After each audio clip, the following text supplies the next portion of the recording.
in tight on him, looking for a bunt. Ground ball is drilled to second baseman Morgan. Easy play for him, one down on the first pitch. As you look around this infield tonight of the National League, you notice it's a very stumpy all-star infield. Say at third, Bo at short, Morgan at second, Garvey at first are all short players.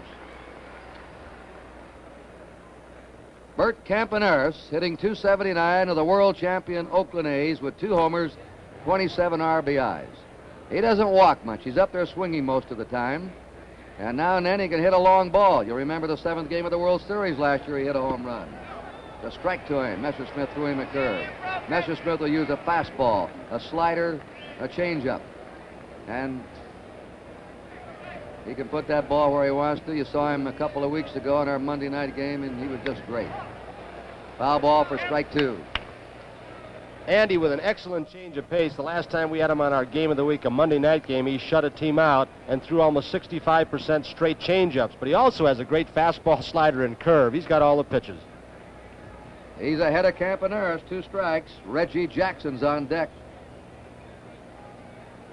1 out, nobody on. The American League batting in the top of the first inning. Fastball is high. This telecast presented by authority of Major League Baseball.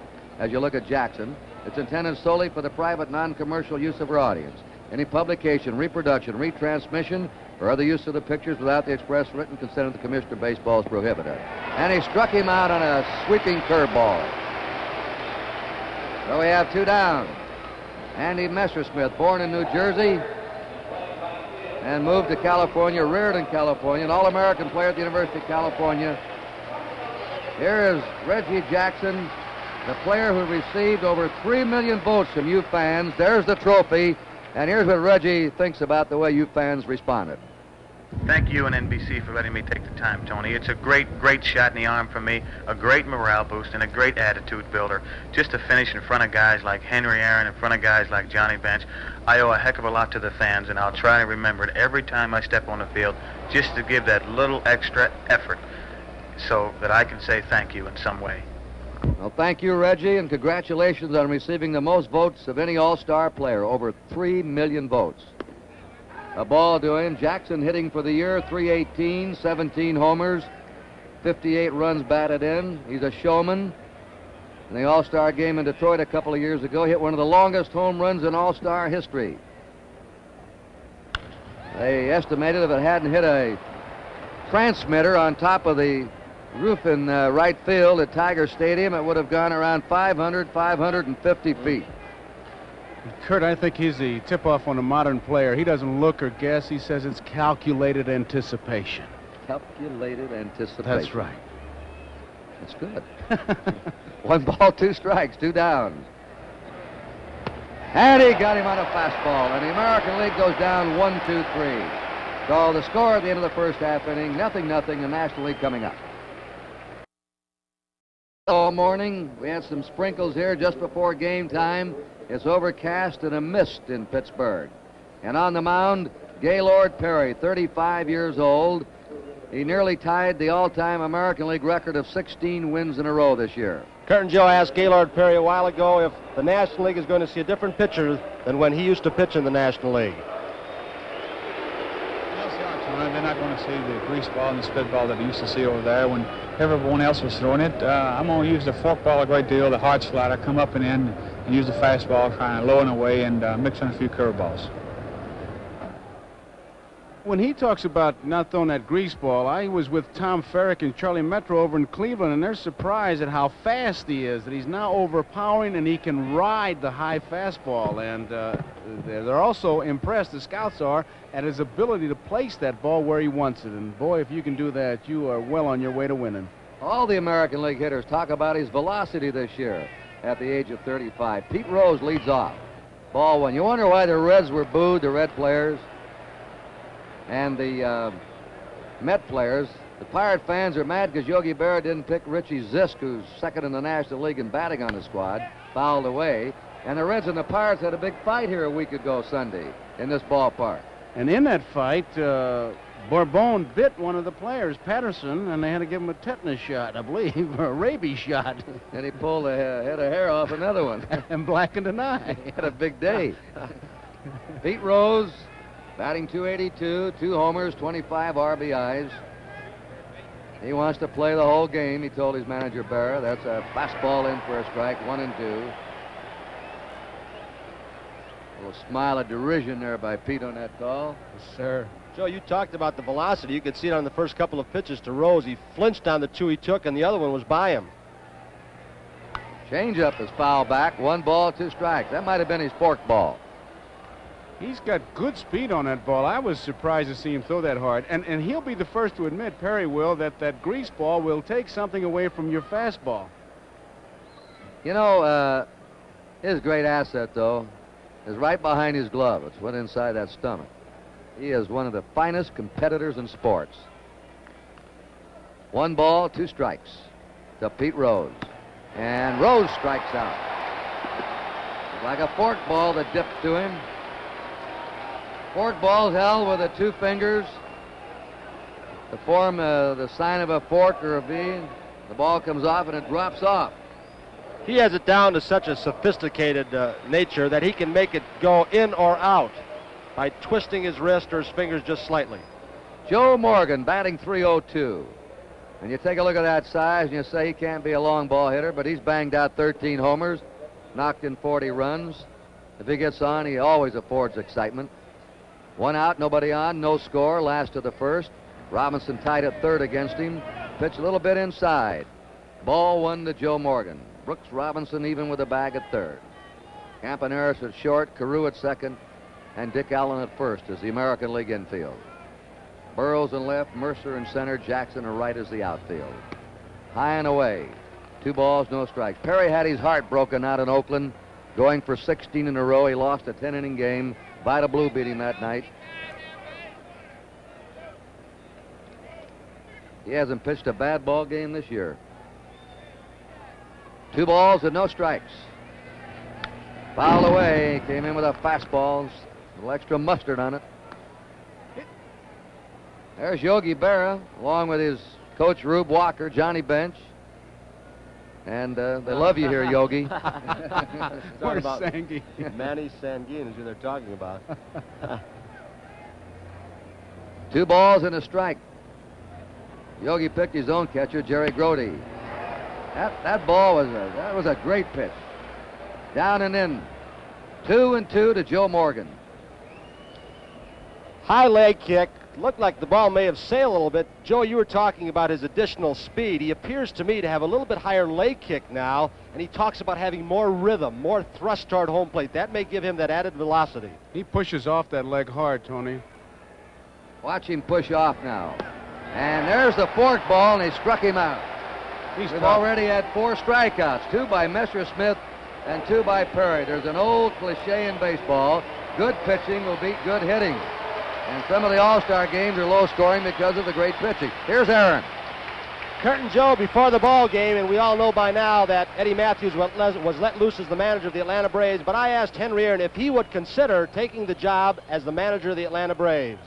Let's listen to what Henry has to say. Well, I haven't been offered a job, not of yet, Tony, and I think it would be out of matter of courtesy that they probably would have offered me a job, but if I was offered a job, I certainly think that I would at this time, simply because there are no black managers in the major leagues. Well, that's interesting because Aaron's always said being a manager is the worst job in America, but he says he would take the job if he was offered. Blown away. Henry Aaron, all-time leader in the major leagues in homers, total bases, extra base hits, just passed Ty Cobb's record of the most games played, and also he's had the most times at bat in the history of Major League Baseball. 2 balls and no strikes. This will probably be his last year as a player.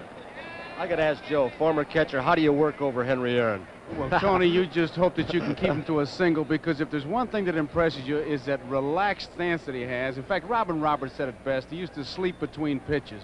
When that ball gets about 6 inches from him, you'll see a lot of activity. It's hard to pitch to him. Those wrists don't go to sleep. No way. The 2-0 delivery. There's a high drive deep to left. Jeff Burrows backing up. He'll have room. He puts it away. And the National League is out 1-2-3. At the end of the first inning, 0-0.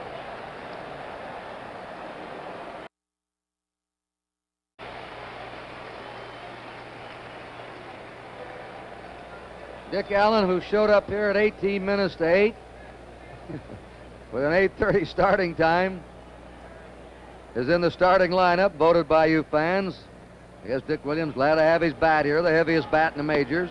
Ball one. What a year he's having. He's hit 4 homers in his last 5 games, 10 RBIs in those 5 games. He leads the majors in homers with 26.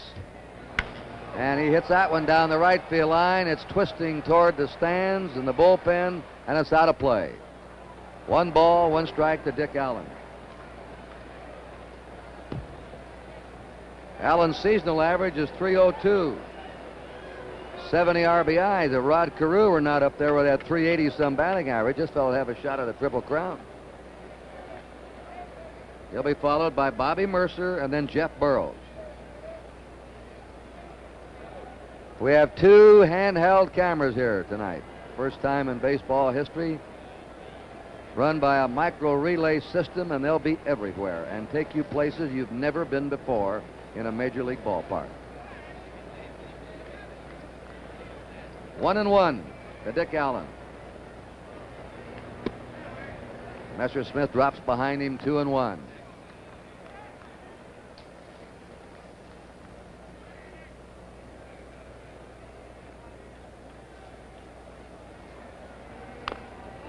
Fouls up and away, 2-2. Tony, I don't know if it's just me, but watching it from this angle from behind Johnny Bench, it looks like Messersmith at the last minute gives it that little extra, which would almost force you to take a swing at his elbow or his fingernails. He looks like he pauses Right. back there, and all of a sudden he springs at you, and his arm comes for you, like he's going to charge you. You can't time that kind of a pitcher unless you go against him a few times. This is his first All-Star game appearance. And he gets him on a curve, 3 strikeouts in a row for Andy Messersmith. He was picked to the squad one year, but didn't appear. He's starting tonight. He has a 5-game winning streak. And Tommy John on the disabled list now. He's the hottest pitcher right now on the Los Angeles Dodgers staff. He's always been hard to hit. Speaking of hitting, here's a fellow that got off to a very slow start, wallowing around in the low 200s, and now Mercer's batting .289 with 6 homers, and he's knocked in 59 runs for the Yanks. 1 ball, no strikes to Bobby Mercer, 1 out. And so far, it's been Perry and Messersmith. Jeff Burroughs on deck. He'll be up next with the Texas Rangers. Change of pace pitch. 1 ball, 1 strike. Mercer has hit over 400 in his last 17 games. He got in his mind he couldn't hit at Shea Stadium. He sure did, and he got that in his mind early. I think that myth has been dispelled now. 2 balls and a strike to Bobby Mercer out of Oklahoma. Kurt, I'll only say it once, but Johnny Bench, Dick Williams watching there, Johnny Bench never makes his pitcher look wild. 2 balls, 2 strikes. Why, Joe? Because he doesn't jump up and down. He just has the glove there. He fondles the ball when he catches it. I think he could catch an egg from second base and not crack it. He's got real soft hands and never jumping around. He just catches the ball like that glove is like a tweezer. He had Mercer reaching. He hits it to Garvey, covering his Messersmith. They team up for the out. First baseman to pitcher. Messersmith covering the line correctly, running parallel to the line to go across the bag. Mercer way out in the front of the pitch. Just topped the ball. Garvey shoveling to Messersmith, a good fielding pitcher. He's a good athlete. He's also a good hitter. He had to dig it out, come up with a good play as Mercer runs well. And here's a young power hitter of the Texas Rangers who leads the American League in runs batted in, Jeff Burroughs, batting .285, 16 homers, 73 RBIs. 23 years old. There's some good young players in that Texas club, and they're one of the most improved teams in the major leagues. Jeff Bourne lives in Long Beach, California. 2 down, nobody on, no score on the top of the second. Fastball is inside, 1-0 to Burroughs. Now our handheld camera's moved over and gives you the look down the first base line.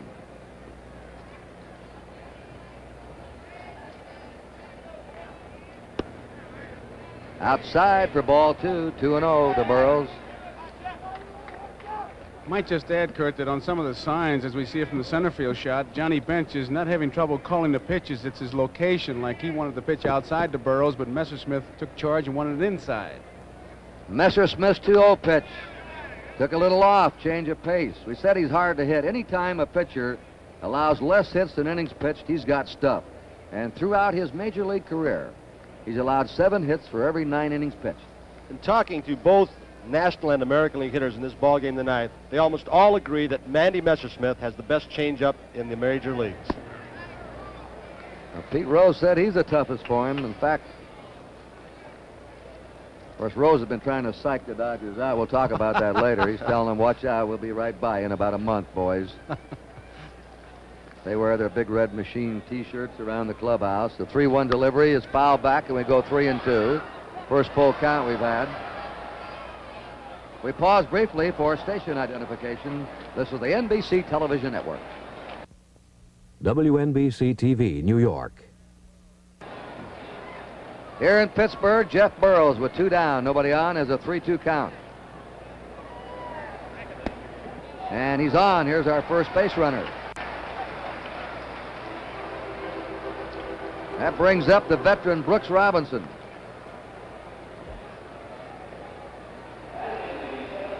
Brooks enjoying a good season, hitting .311.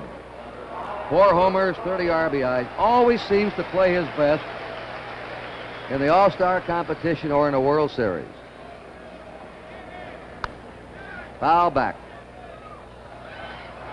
Pie Trainer voted the greatest third baseman of all time. There's Buzz Capra throwing now in the National League bullpen of the Atlanta Braves. First warm-up action we've had. I imagine Robinson's going to be right up there with Pye or right behind him, the all-time list at third. He's made some plays that the NBC cameras have captured in World Series that he could run 50 years from now and couldn't believe them. That was like a clinic when they played Cincinnati, wasn't it? Oh, this is his 18th consecutive All-Star game. He has a drive out in the left field. Charging is Rose. He has it. No runs, no hits, no errors, 1 left. At the end of an inning and a half, it's 0-0. 74, Johnny Bench will lead off. And he, as you can see, has had an imposing all-star record. Kaline, Sano, and Robinson have been above 300. I'll tell you, hitting 300 or better, Joe, in all-star competition is something considering the pitching you face. You can say that, boy, 8 or 9 times. You're facing the best every time you walk up there.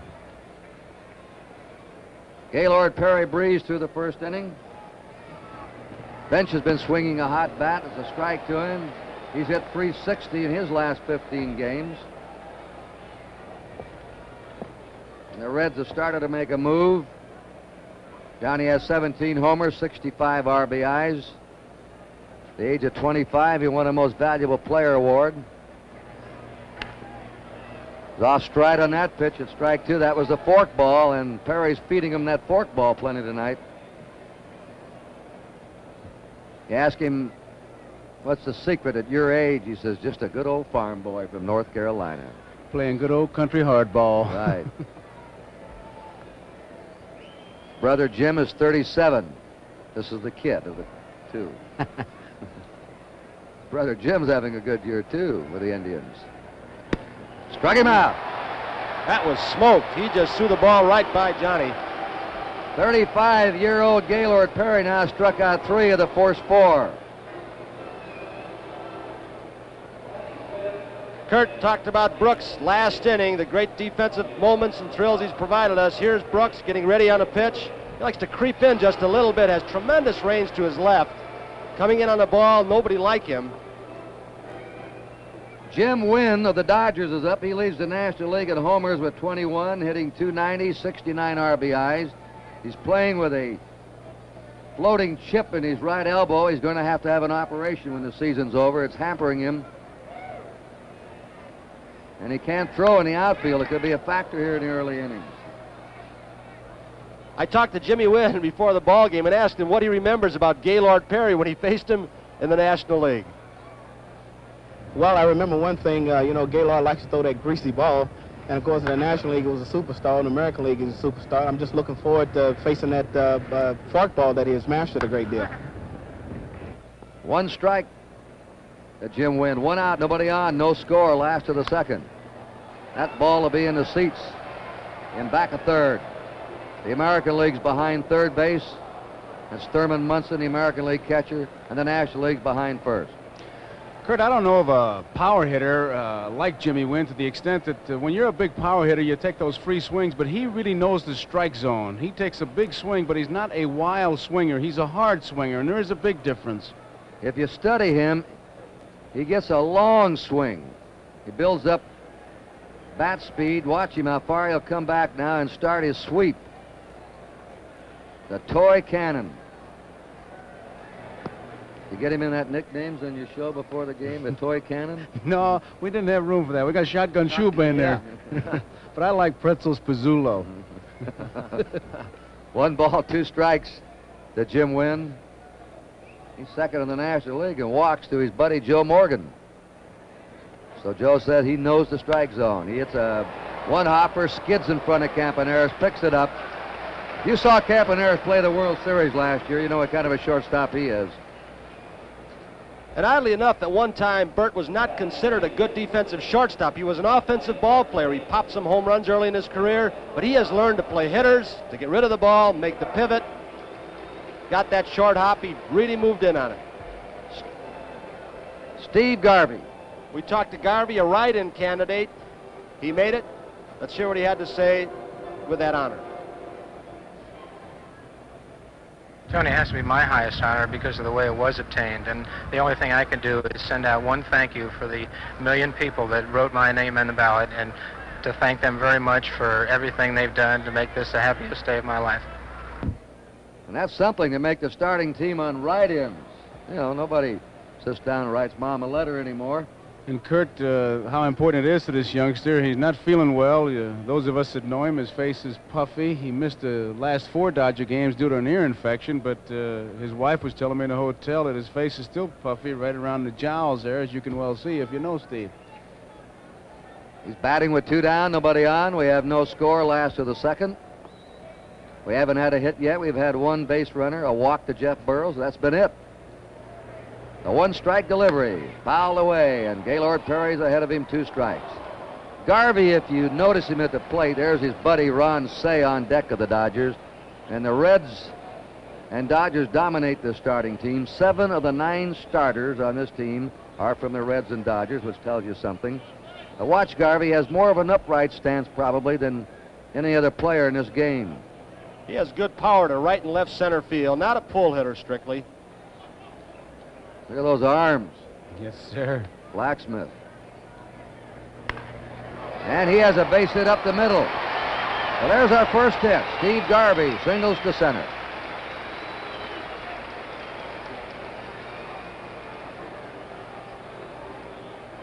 Ron Say, the Penguin, his teammates call him because of his size and his shuffling way of running.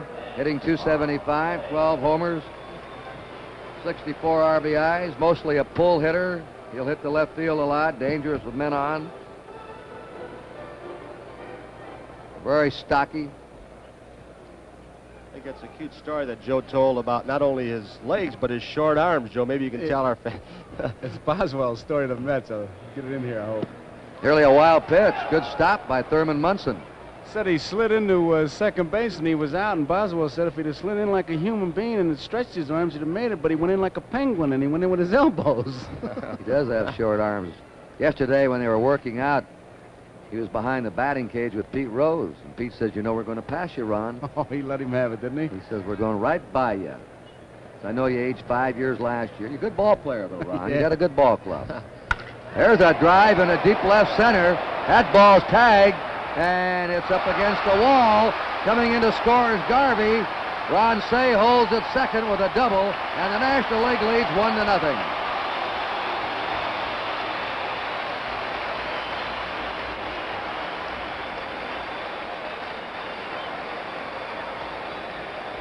You call him the Penguin, Joe. Take a look at this run. He takes strides about 3 feet long, doesn't he? He scoots, man. Get him a tuxedo. That's right. Shove him on a cigarette pack. Larry Bowa hitting .268, the shortstop of the Phillies. That's the first All-Star game for Garvey, Say, and Bowa. They're hitting in succession. There's a bounding ball to second baseman Carew. And that's all, but the National League has grabbed the lead. They had 1 run on 2 hits at the end of 2, 1-0 Nationals.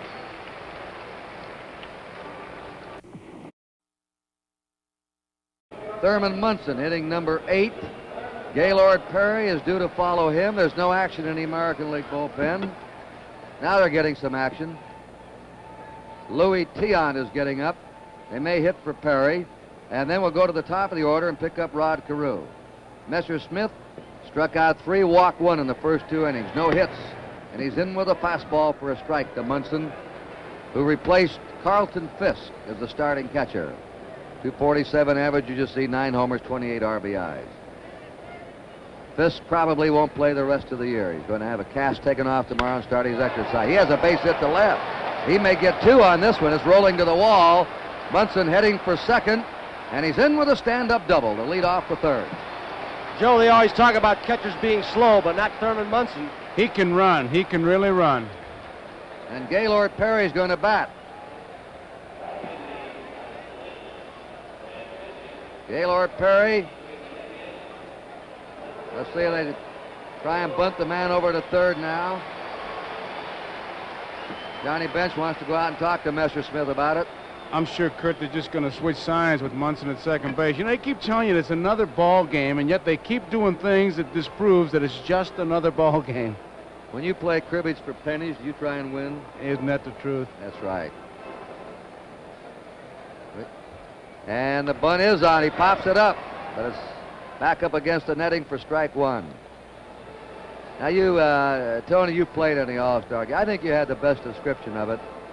You come in, you have a 3-day break, but once the game starts, complete different attitude. There's no doubt that the players want to win for their leagues and be the hero and the star to gain respect for their teams. Good bunt. Messersmith has to go to first, covering his Morgan. Sacrifice for Perry. Munson's over at third now with 1 out, and the top of the order coming up.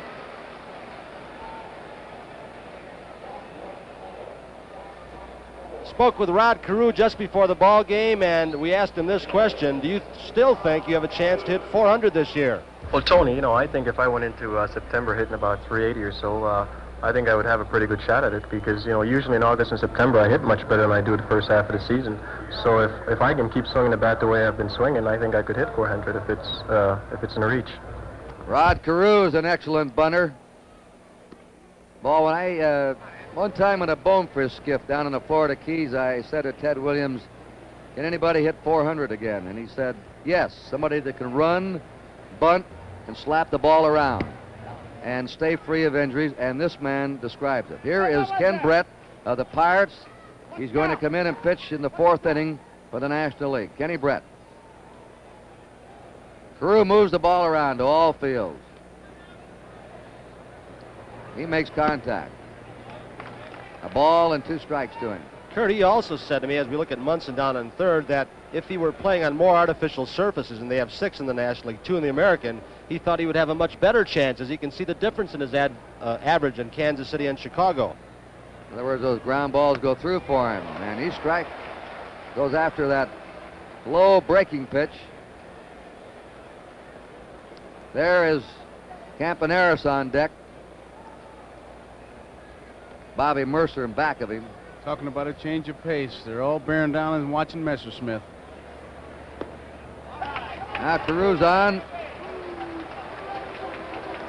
Second walk by Messersmith. Runners on first and third. 1 out. Campaneris up. Campaneris struck out his first time.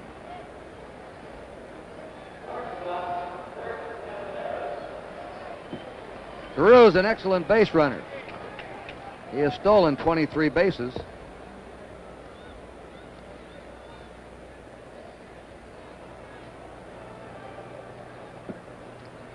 The American League threatening. They're behind 1-0. And there's a bunt down to first to let it go. It's foul. It was not the suicide squeeze. The runner at third was waiting to see how the batter handled the ball, Munson, before he broke. Look at it again, and very wisely, Steve Garvey lets the ball roll foul as Munson ran well off third base. I like that play a lot. There's the angle on the ball as it rolls foul. I like the play, Tony, because the run usually scores, and Kurt, if the worst thing you can get out of it, the man's at second base with one out and a run in. All right. You got another man set up. You got your gunners coming up. Reggie Jackson's on deck. The one-strike delivery.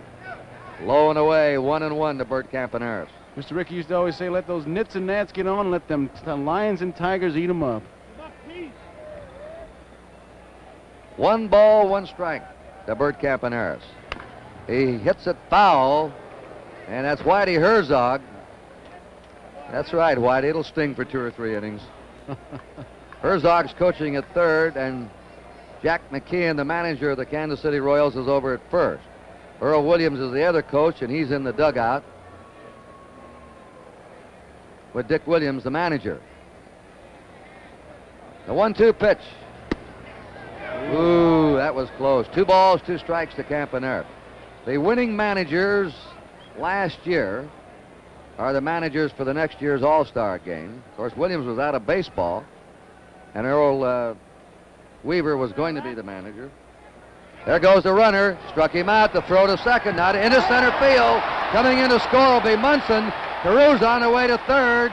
He's in there, and the ball game is tied 1-1. Bench's throw wide of Morgan into center. We've talked a lot, Joe, about that hinged glove and the one-handed style as we watch Carew get the jump. But I think the ball might have gotten stuck in the webbing of Bench's glove. He couldn't get it out, and then he hurried his throw after he looked the runner back at third base and threw it wildly. And there's a near collision, almost hurting somebody right there, as Carew just protects his face from the elbow of Joe Morgan. Very alertly, pops right back up into third base. And here's that play where Bench is trying to dig it out, and he had a little trouble getting it out. The ball kind of sailed. There you saw it. As it got by the pitcher, it sailed out towards the right field side of the bag, and Carew slid into Morgan, and that picked up an extra base. And the National League has just made its first error of the last 11 All-Star games. They've gone 11 All-Star games in a row without an error. That's why they've been winning. They've been beating themselves. Johnny Bench charged with an error with a throw into center field. The game tied 1-1 in the third inning. 2 down. Carew at third. He can steal home. I don't know whether he tried an All-Star game. Dick Williams back in baseball. There's Earl Weaver sitting alongside of him, and Weaver's captain out with the Angels, Frank Robinson. The 2-0 delivery. 3-0, and the throw in the center field seems to have shaken Messersmith up a bit. You think he's looking for a hit sign at this particular spot, guys? He's going to be wailing. Jackson struck out his first time. I'll tell you one thing, if he goes, he'll take one of the hardest swings in baseball. He's on. 3 walks by Messersmith. Runners on first and third for the American League, and Dick Allen up. This is a dangerous pitch, I think, Kurt. You pointed up that the throw may have upset Messersmith a bit. Now he's walked Reggie Jackson on 4 pitches, and Allen, usually the slugger will go up there saying he may want to just let up a bit to get a strike and get ahead of me, and if he does, he may go to work on and massage it pretty good. Look at Allen ready to bear down now. Fouls it off. He uses probably the heaviest bat in the majors. But boy, how he pulls that trigger. He can really get it around. One of the few guys that can loop the bat. He's got a hitch, he loops it, but he sure does get that bat in the strike zone when that ball's there. He slams it into left field for a base hit. Carew scores. Jackson makes the turn and holds at second, and the American League leads 2-1. An RBI for Dick Allen. That's the one thing that's got to impress you about all-star competition. When you can get 2 hitters like Jackson and Allen back-to-back in the same lineup, they can just devastate you, and they'll scare you, and I think they frightened Messersmith just a shade right then. Bobby Mercer grounded out his first time. Let's face it, one of the reasons for the success of the All-Star game in baseball, which has been the most successful of all professional sports All-Star Classics, it's really not a team game. It's individual performers. Nobody can help you at bat. A strike, nobody help you pick up that ground ball or chase that fly, and each man extremely skilled in doing the individual things that are so important in baseball. So you don't have to play together as a unit that's been together for weeks. 1-1. It's still that simple game Willie Mays talks about. When they throw it, I hit it, and when they hit it, I catch it. Runners on first and second. 2 down. The American League has scored twice in the third. They're out in front 2-1. There's a shot. Oh, a good stab by Garvey's up. Throws to Messersmith. Sides out. He trapped that ball on the artificial surface and had to make the play. 2 runs, 2 hits, 1 error, 2 left. At the end of 2.5, 2-1 American League.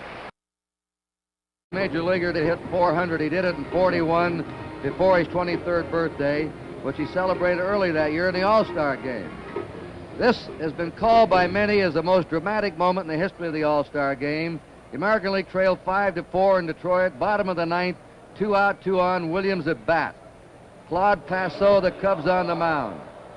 Williams, an effervescent young kid, always has great enthusiasm. But look at Tony, that was his greatest thrill in baseball. He really showed it, too. We got a man up now, Ralph Garr, who is going to be a pinch hitter for the National League, and a couple of defensive changes for the American League squad.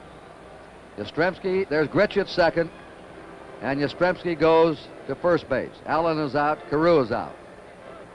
Ralph Garr leading the National League in batting. A strike. The Road Runner, he had to get the permission of, I think, a movie company to use that nickname, the Road Runner, from the cartoon, the Road Runner. He can run roads and bases. 1 strike to Ralph Garr. That's the fork ball by Gaylord Perry, 0-2. Garr leads the majors in base hits and in triples. And if I ask you a little personal quiz, the 2-strike delivery, foul back, who leads the major leagues in total bases? You might say, oh, it must be one of the big power boys, Dick Allen, Reggie Jackson. No, sir, it's this fellow right here. Ralph Garr has 201 total bases to lead the major leagues at the All-Star break.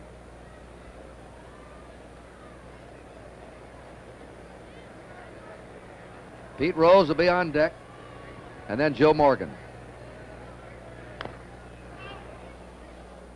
We talked to Ralph Garr before the game. You mentioned he has 149 hits. We asked him what he foresees the second half of this season, or after the All-Star game, the last 2 months. Well, that's great. You know, you go out and do what you are capable of doing and use it to its highest potential. I've been pretty successful this year.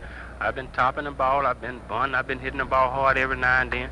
Most of all, God has blessed me to keep my legs strong, and I've been running pretty well, and everything's been going great for me. And I just hope that I can continue to make good contact as the year progresses, and hopefully go on and have a good year. Yeah, Ralph, you didn't make contact then. Garr strikes out as a pinch hitter. Now Pete Rose, who's a switch hitter, is up for the second time. He struck out his first time.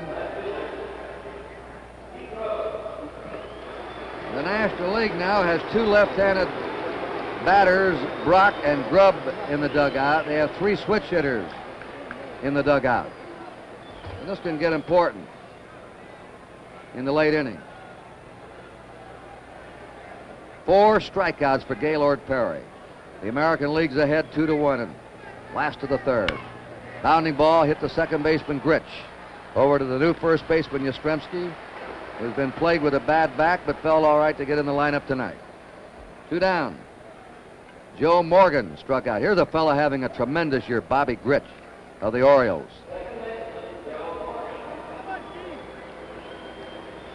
I tell you, the American League's desperate to win. They lost 11 of the last 12.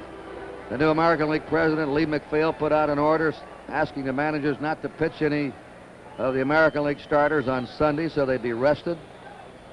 And Dick Williams said, I'm not going to put everybody in just to make everybody happy tonight. If we get ahead, I'm going to keep a lineup on the field that can win. There's a high foul out of play. The roar you heard is for Ken Brett, who just trotted in from the National League bullpen. 10 of the last 11 the American League's lost. Kenny Brett, he's the only Pirate representative here tonight. And the Pirates are getting hot. They won 8 in a row. They hated to see the All-Star break come. We sure did. 2 down, nobody on. Hard ground ball, hits the umpire. Art France, ball's in play. Joe Morgan goes to second. Probably would have been a double anyway, but Art France was hit in the foot by that hot grounder. Yastrzemski playing off the line, didn't have a chance. You'll see the ball as France is in foul territory, just ticked his foot. The ball would have gone down to the corner anyway for a sure double, maybe a triple if it started bouncing around down there. Batter is Hank Aaron. He told me tonight that Sadahura Oh, the great Japanese home run hitter, who's over 600 home runs now at the age of 32, has challenged Henry to an international home run hitting contest. $50,000 to the winner, and Henry's going to take him up and go to Tokyo after the season is over. And go against Sadahura Oh. Oh has a chance to, before he's through maybe, to pass them all in home runs if you want to count the Japanese Major League competition. Well, we talked to the Dodgers, Walter also. They all say he's a great hitter, the Japanese fellow. Oh, but he and Aaron will go at it in October in Tokyo.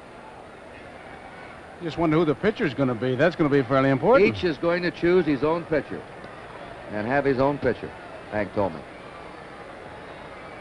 2 down, Joe Morgan at second.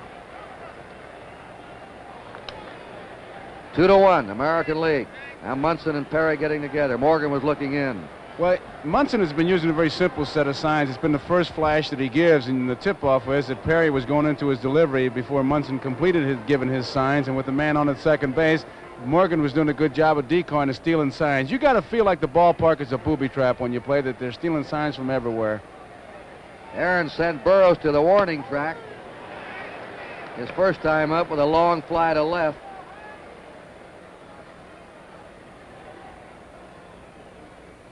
There's Burroughs. Average outfielder, not a great one, but average. He is a bounding ball deep short. Campaneris with a strong arm. It's there in time. No runs, a hit, 1 man left for the National League. At the end of 3, it's 2-1 in favor of the American League.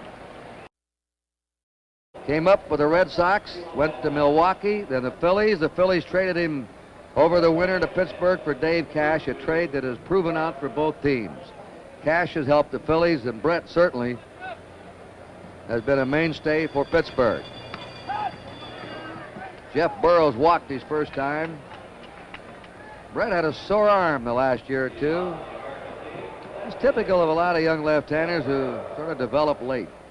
He's not real late, but coming into his own now. 2 balls and no strikes. Yogi told me that he would have made him a hitter, Kurt. He's that good a hitter. He's had a better than 300 batting average all year. Excuse me. That pitch tailed off a little bit from Burroughs. Look at the room from our handheld camera between the right fielder, Wynn, and that foul line. He hits the ball down in that area, it's going to go forever. A curveball is low, and the count is 3-1. Tony, this is apropos of nothing, but I think the National League with their white shoes is dressed better. Well, we got to take a look at those A's players more. And they're the only ones. Cincinnati, they usually wear red or black, but they've got white shoes on. They're happy as kids, with Morgan especially out there. But I don't know, it brightens it up. I like all those colors. I remember when the A's first broke out with the color uniforms and the gold shoes, they laughed at them about being a women's softball team. Right. Burroughs has walked twice. Brooks Robinson lined to left in his first trip. 2 runs, 2 hits for the American League. 1 run, 3 hits for the National League. There's a high pop. Morgan calling for it, the National League second baseman. And little Joe squeezes it for the out. Burroughs stays at first.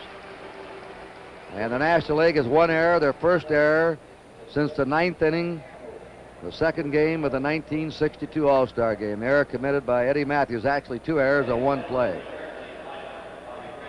That's quite a record, going 11 years without an error, with full houses and millions watching on television. Thurman Munson is double. If you're keeping score along with us, Cedeno is going to bat third in the National League lineup, and Ken Brett in the leadoff spot. A strike to Munson, who scored the first run for the National League. He doubled the left, went to second on a sacrifice, scored on a throwing error by Bench in the center field. A 1-strike delivery, and he pops it up in the shallow right. Coming hard's Wynn. Going back's Morgan, wagging for it. Takes it, out number 2. And Morgan can do everything. Boy, he can. He just is a good ball player. Hey, look at here. Al Kaline. Al Kaline coming up. The classy veteran of the Detroit Tigers, who is on his way, and he's after it. He needs 58 more hits to reach the magic 3,000 level.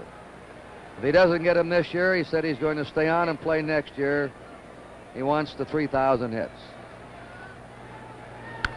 Fouls it back.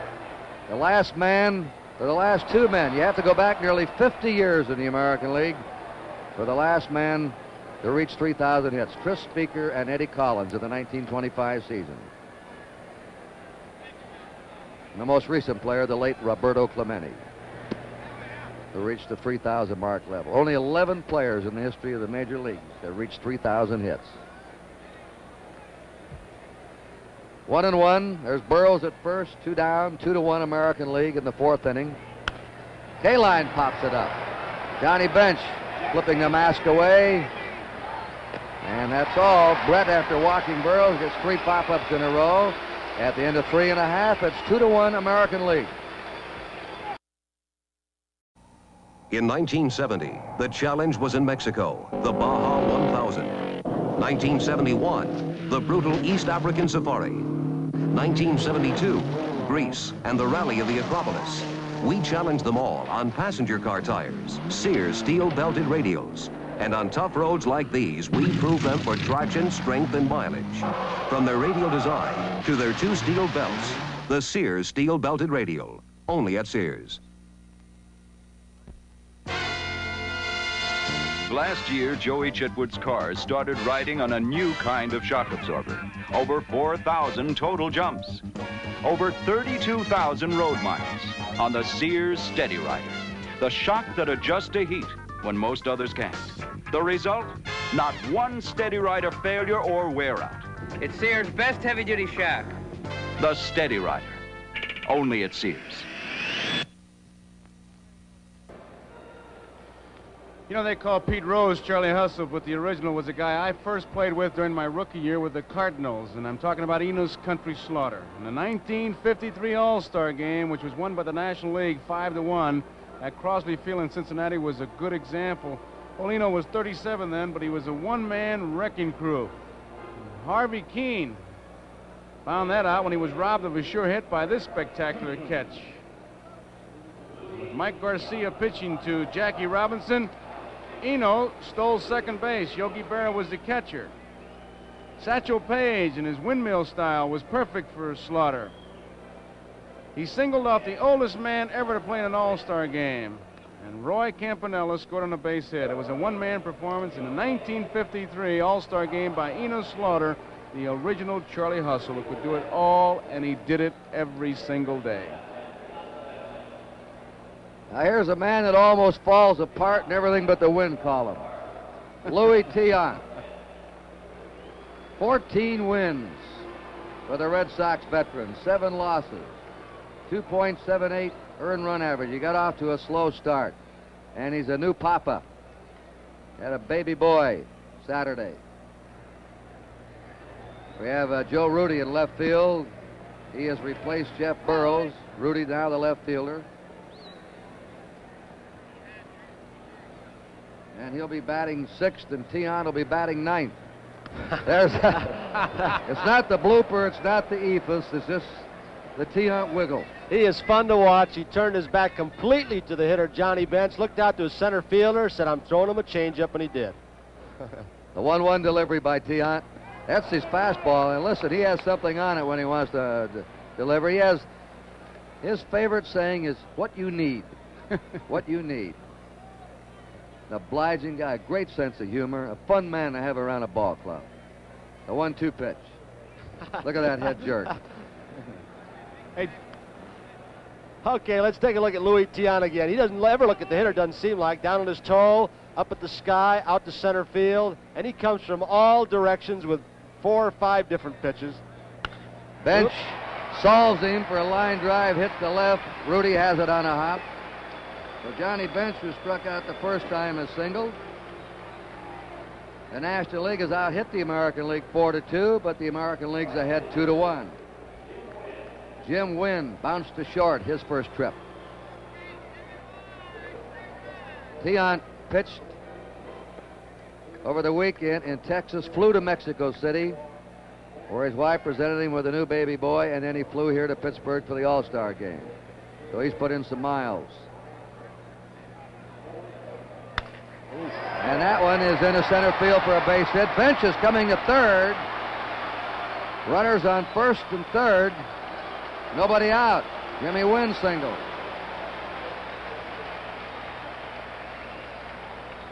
Sparky Anderson coaching at third, the manager of the Cincinnati Reds. Red Schoendienst, the manager of the Cardinals, is coaching at first. Old silver locks. There's the redhead. You got the white and the red on the coaching boxes tonight. And Tiant has been tagged for 2 singles by the first 2 men he's faced. Steve Garvey singled his first time up. And he drills it into left field. Base hit, going to the corner.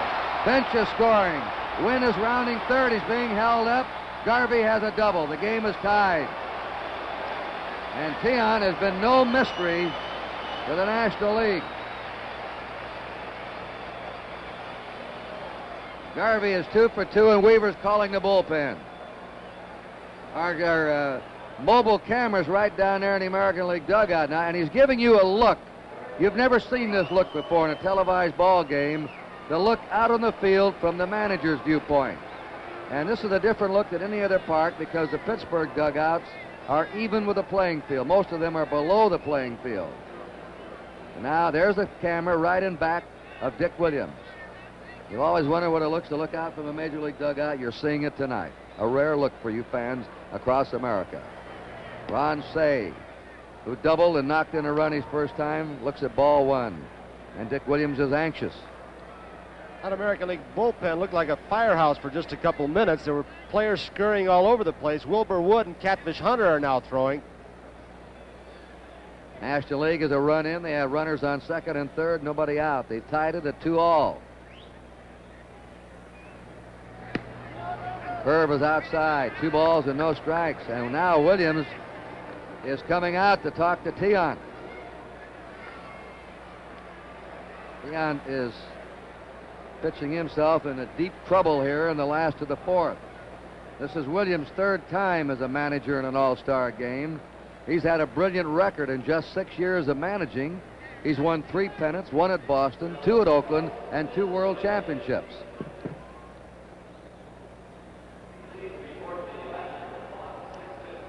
Tiant's motion certainly has not fooled the National League hitters so far, but he's also hung some curveballs, especially the one to Garvey, high and inside. Tony, I can imagine with the first base open, too, Dick Williams wanted to find out how Tiant felt. He doesn't have a big power hitter coming up next, and Say can pop the ball, and if he hits one now, it'd be a big, big bulge for the National League. They're deep and toward left for Ron Say. There's ball 3. You saw that little bulletin flash to you. 4 first-place finishes for Williams. One of those was a division championship, but they lost the pennant to the Orioles in the playoffs when he was out at Oakland. And, of course, you all know the story of Williams and Finley and walking away. Ground ball to second. Grich is up, looks to home, lets the man come on in, and throws Say out of first, an RBI for Say, who now has knocked in 2 runs. You don't think they want to win? Huh. 2 RBIs in this game for Ron Say, and the National League leads 3-2. Moving to third was Steve Garvey with 1 out. Larry Boa grounded out his first time. An excellent bunter, and the infield's in. The infield in now. They'll try and choke off this run if they can. Boa hits it down to first, foul. Outfield playing very shallow for Larry Boa also, and they've got some pretty good throwing arms, especially in right field and Reggie Jackson. Mercer throws well. Rudy charges the ball like an infielder and gets rid of it. Ball 1, strike 1 to Larry Boa.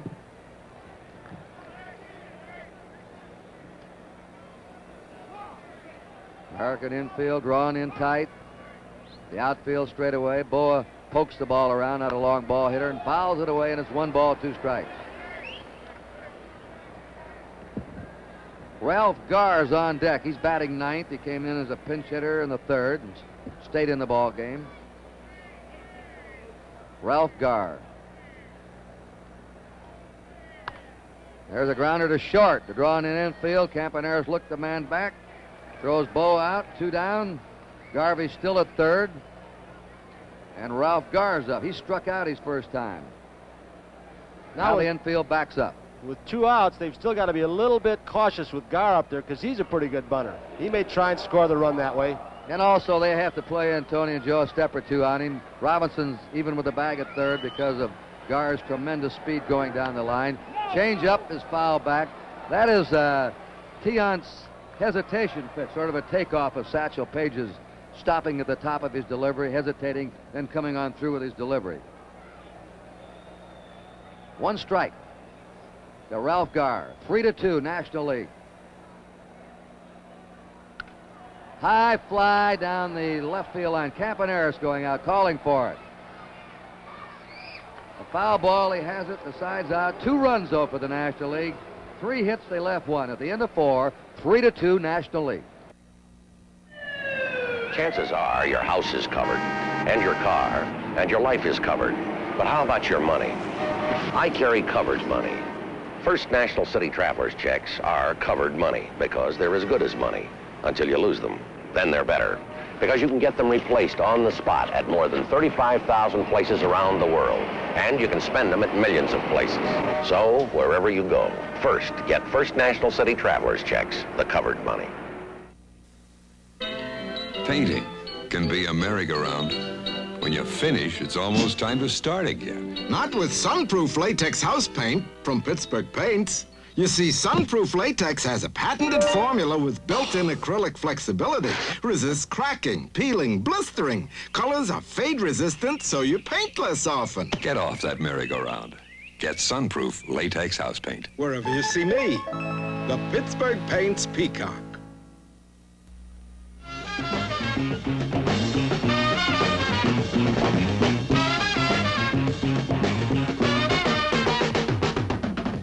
Exciting and entertaining Major League Baseball films are available for group showings at your organization or club function.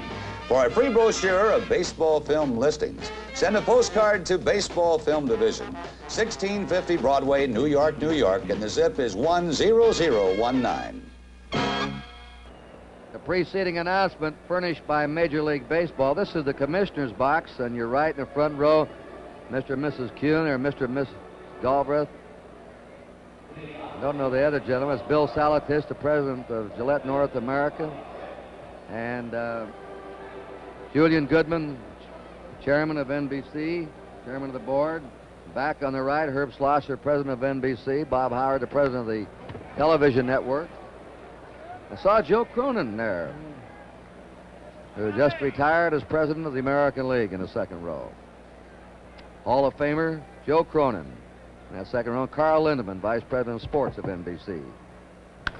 There's a drive into right field by Bob Grich to lead off the 5th. He's on. Grich has hit 15 homers this year. He's one of those players pros that grows on you. You have to watch him every day to really appreciate him. Bert Campaneris has struck out twice. 6 hits now for the National League, 3 hits for the American League. I love that Gritch's name. It looks like one of those abbreviated things used to be in a box score. Campaneris trying to bunt again down the first base line. Strike 1 to him. His wife's quite a painter, you know. He does the artistry with a bat, with the feet and the glove, and she does it with the oil brush. Ken Brett has just allowed his first hit. He's in relief of Messersmith. Inside a ball, 1-1. You hear that chatter in the infield.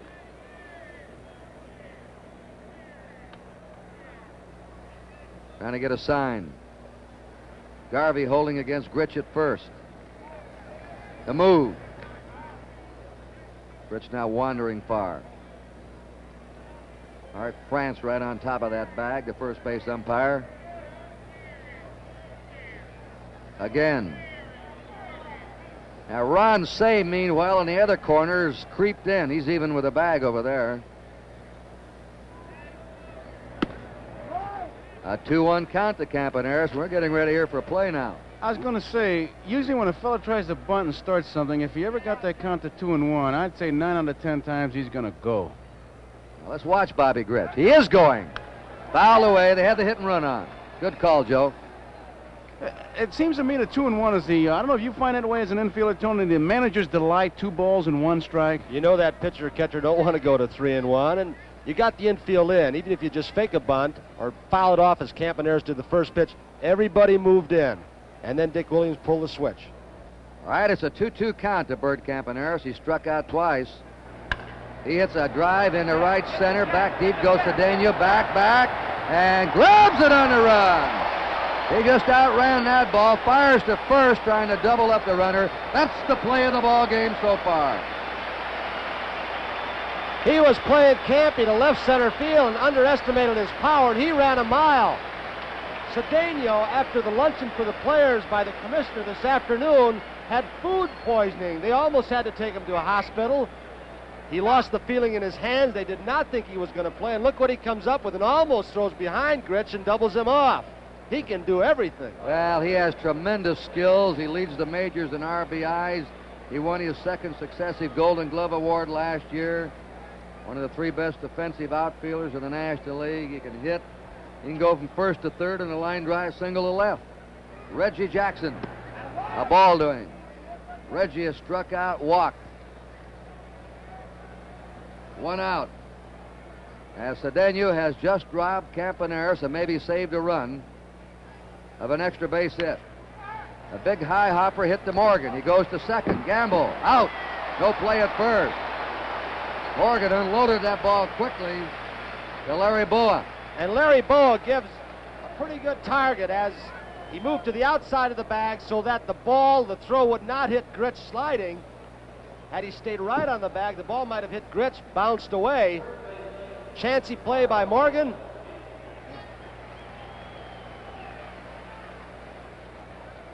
Good defense so far in this game by the National League. Garvey, Cedeno, now Morgan getting the lead runner. Carl Yastrzemski up for the first time. A strike in the corner to him. He's hitting .331. He is second now in the American League in batting to Rod Carew. Carl has 11 homers, 54 runs batted in. Perennial all-star for the Red Sox. And this is the Allegheny Club. This is one of these private clubs we have in all the new stadiums in baseball. Look at them. Isn't that's a tough way to watch a ball game. Huh? I'll tell you, the good old days are right now. A little more dessert, sir? Oh, yes, please. Jackson's at first. 1 ball, 2 strikes. Reggie, a big man, though, is an excellent base runner. He's stolen 10 times in 14 attempts this year. American League trailing by 1 run. He reaches and pokes it down the left field line. Gar racing. No one can get to it. It's in the seats. 1 ball, 2 strike count to Carl Yastrzemski. Amazing thing about the man right there, Reggie Jackson, and he reminds me so much like Mickey Mantle. He can dominate a game in so many different departments. Jackson told me before the ball game, he said, watch, I'm going to be the star of this game. He believes every game he's going to go into that he's going to be the dominant force. That's what kind of confidence he has. He's got that great quality that all-stars have, which is called, Pete Reeser called it, inner arrogance. He knows he can do it, and that's the way you have to feel to get the job done. And it's stabs by Morgan at first, and he took a base hit away from Yastrzemski. No runs, a hit, one left. And the score at the end of 4 1/2, 3-2 Nashville. Love power steering, 'cause I'm not too strong. White walls, wheel covers, bright trim all belong. This vinyl roof, radio for a song. That's why this lady drives a Scamp. Get this special equipment and you can get an automatic transmission at no extra charge. Good gas mileage, too. That's why this lady drives a Scamp. Scamp, one of 8 great small car buys from Plymouth. Head up! Get the feet apart! Head up! Come on, move it, Jeff, move it! Hey, Coach, you look like you could use some Gatorade. Almost, come on. All right, man. You all look like you could use some Gatorade. Gatorade Thirst Quencher. More than just a mouth refresher, Gatorade helps replace what your body is thirsty for. Give your body what it's thirsty for. Gatorade. After 8 straight losses, the American League finally won the 1971 All-Star Game at Tiger Stadium, Detroit, 6-4. One of the key reasons was pinch hitter Reggie Jackson, who probably slammed the longest home run in All-Star Game history. Jackson connected off Doc Ellis. The ball sailed high, 520 feet from home plate, and then bounced back onto the field. Might have gone 600 feet and out of the park if it had not hit a power transformer. Later, Al Kaline of the Tigers said, I've been in this park 18 years, and I never saw a ball hit that hard. And looking in from our mobile camera in center field, we also have a new center fielder now for the American League. George Hendry of the Cleveland Indians has replaced Mercer. Lou Brock is coming up to bat in the leadoff spot for Ken Brett. The fans are booing. They wanted to see Brett hit. Lou Brock. And we thank the Pittsburgh Pirates for their courtesy, and they have been marvelous hosts to the nation's press, radio, TV, and all the fans here for this All-Star game. Lou Brock, .316 average, 3 homers, but a big story, him, of course, 60 stolen bases. Change up in the right field. We'll get a chance to see him now in the bases. He's on. He is 22 games ahead of Maury Wills' pace when Wills broke the all-time record, Ty Cobb's record, in 1962. But Wills stole 47 bases, or 49 of his last 55 games. And let's not only watch Lou Brock, let's watch Luis Tiant, who has all kinds of trick moves toward home plate and toward first base. Some say he balks, but watch him. All right, Brock getting back. Brock stole his 60th game and his 60th base in his 95th game. Maury, his 60th base. Bluffs the dash, doesn't go. And that's a sign of a good base stealer. Lou knew he did not have the good jump. Tiant held the ball, got him flat-footed, so he decided not to go. Actually, as I look down here, Maury stole 53 bases in his last 59 games to pinch it down even more. And Brock knows he's got a fantastic pace in August and September to break the all-time record. But he's going for it. There, he starts the bluff. It doesn't go. I want to tell you one thing. 60 bases at the All-Star break for a man 35 years old is an amazing feat. That it is. It's an amazing feat anytime, but All-Star break, it's a lot. There's a real cat-and-mouse game going on here because Tiant is throwing from any part of the stretch position he's going into, and Brock, who has the green light to run anytime he gets the jump. Morgan has struck out and doubled. It's a 2-0 count. Brock is going. Here's the throw by Munson. He's in there. He's got it. He's on his way to third. Brock steals second, goes to third on the throw in the center field. That's his first stolen base in All-Star game competition. The amazing part of Lou Brock, everybody knows he's going. pitcher-catcher, all you television viewers, Munson, one of the best defensively in the baseball, getting rid of the ball. He sidearmed it, got rid of it quickly. Look at it again. Tony, I didn't think he had a good jump at that because he kind of broke back off his foot rather than his left foot rather than the crossover, and that throw, a low throw, and Brock in complete control goes on over to third. Good throw would have had him beat, Joe. As Yes, you sir. said, you could see it. And a throwing error charge to Thurman Munson. Each catcher now has been charged with a throwing error. Runner on third, nobody out. National League ahead 3-2. A foul ball. He went after that 3-0 pitch. 3-1 count to Morgan. Cesar Cedeno's on deck. You have two different throwing styles in Munson and Bench.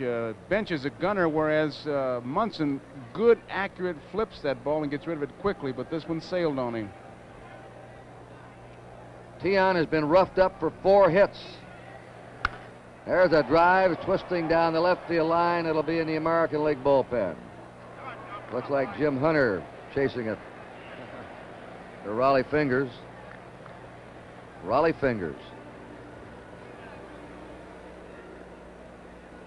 Tiant, you'll observe working out of the stretch with a runner on third. Lou Brock. Robinson in tight at third. Yastrzemski close at first. The 3-2 pitch to Morgan. Line drive into center field at Hendrick. Brock will score easily. He could crawl in on this one. And the National League has a 4-2 lead, a sacrifice fly, an RBI for Joe Morgan.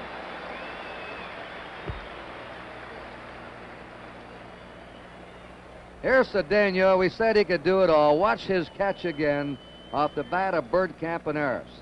And we'll tell you about his batting and his base running skills. Here he is now, just inserted in the game in center field, robbing Campaneris of at least a double. And maybe a triple the way Campaneris can run. He just outran that ball with his speed. Cedeno leads the majors in RBIs with 75, 19 homers, a .299 batting average, and he's stolen 36 bases. What credentials. And still in his young 20s. 3 All-Star games, the age of 23. He has those same credentials as Reggie Jackson has, can do it all. He hits a high fly out to left center. George Hendrick loses his cap, but not the ball. There's 2 down.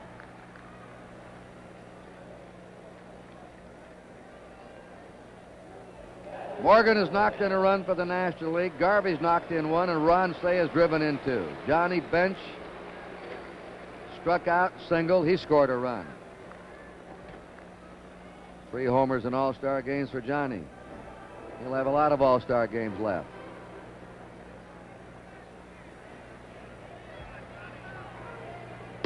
Back in the All-Star game in Washington, Bench hit a line drive. Yastrzemski vaulted above the left field fence and robbed him of a home run.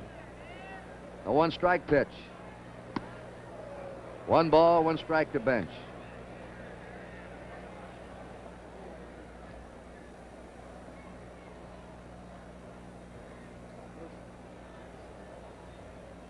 George Hendrick will hit in Bobby Mercer's spot, so he'll be due to lead off in the 6th inning for the American League. Rudy will follow, and then Brooks Robinson.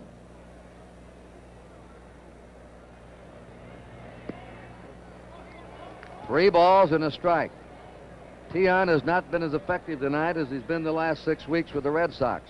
He's got Johnny Bench talking to himself, Kurt. The 3-1 pitch to Bench.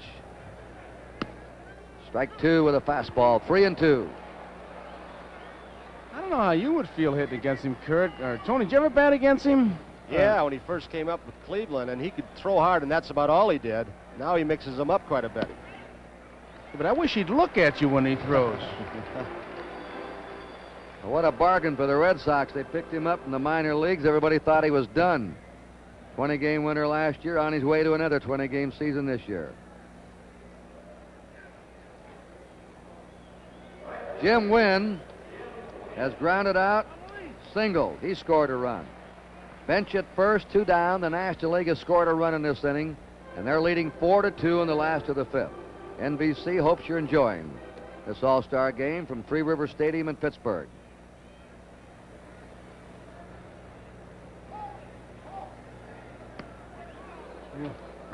0-1 to win.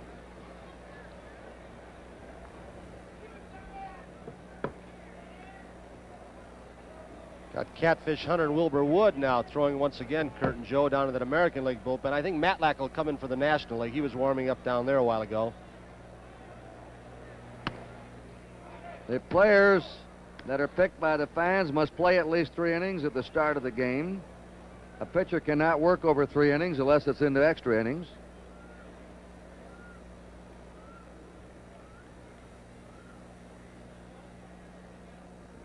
Got the Fu Manchu, the sideburns, the works. 1-1 pitch to win. Slow one. Floating in. 1 ball, 2 strikes to Jim Wynn.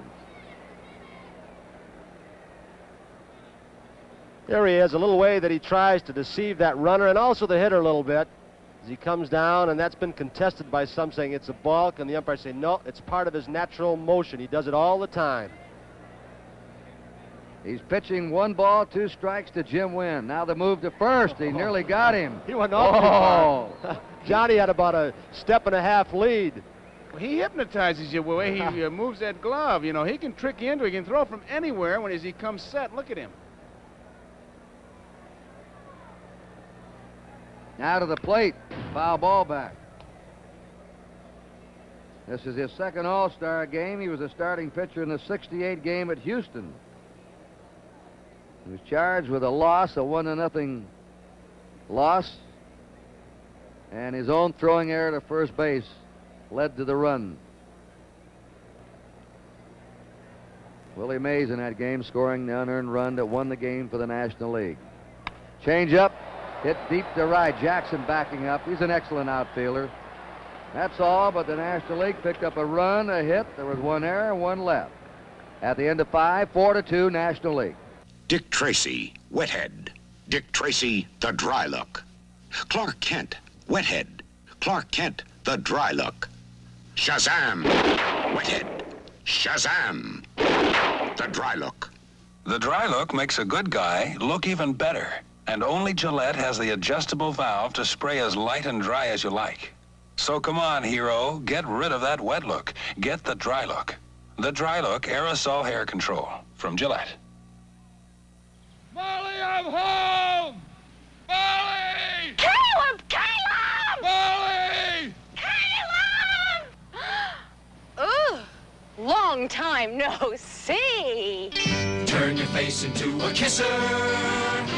Gillette Foamy can do it, mister. Why shake her hand when you can kiss her? Welcome home, Caleb. Foamy shaking turns your face into a kisser. We pause now for station identification. Roy Clark, Rich Little, and Loretta Swit on the Mac Davis Show, Thursday night.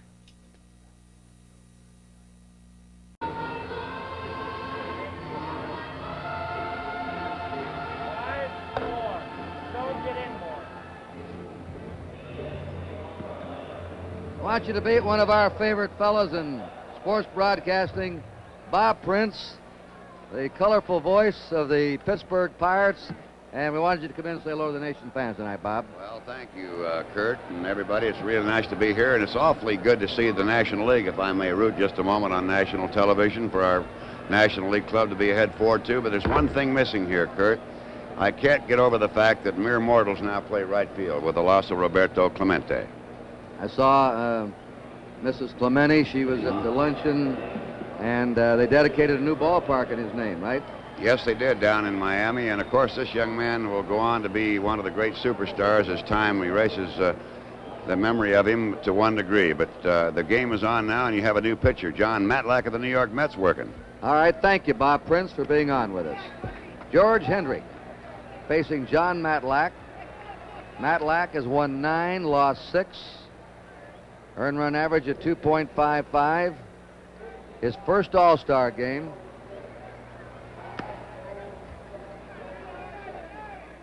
Two balls and a strike. Reggie Smith now has moved to right field. He's replaced Jim Wynn. Smith will be leading off in the batting order for the National League. Hendrick fouls it back. Hendrick has arrived now as an established Major League ball player. Some of the Oakland A's were moaning, Joe, in the clubhouse, that they wish the A's had been more patient and kept him. He's got as quick a bat, and when they talk about tools, this fella's got them all. Run, throw, everything. There it is. He hits it into center field. He's a 300 hitter with the Indians and has smacked 16 homers. So George Hendrick leads off in the 6th inning. He didn't hit that ball good either, Kurt. It just shows you how strong he is, what you were talking about. He may have even broken his bat. Joe Rudy. We've talked about this in the Saturday game of the week, NBC's Monday Night Baseball. Not out in the Bay Area, but maybe the most unappreciated Major League ball player today, Joe Rudy. I'll go along with that. Never says a word. All he does is just do the job, make the big plays, get the big hits, play outstandingly in the World Series. He's up for his first time. Ball went to him. He's knocked in 62 runs and hitting .303, and he's had 26 doubles to lead the National League, or the American League.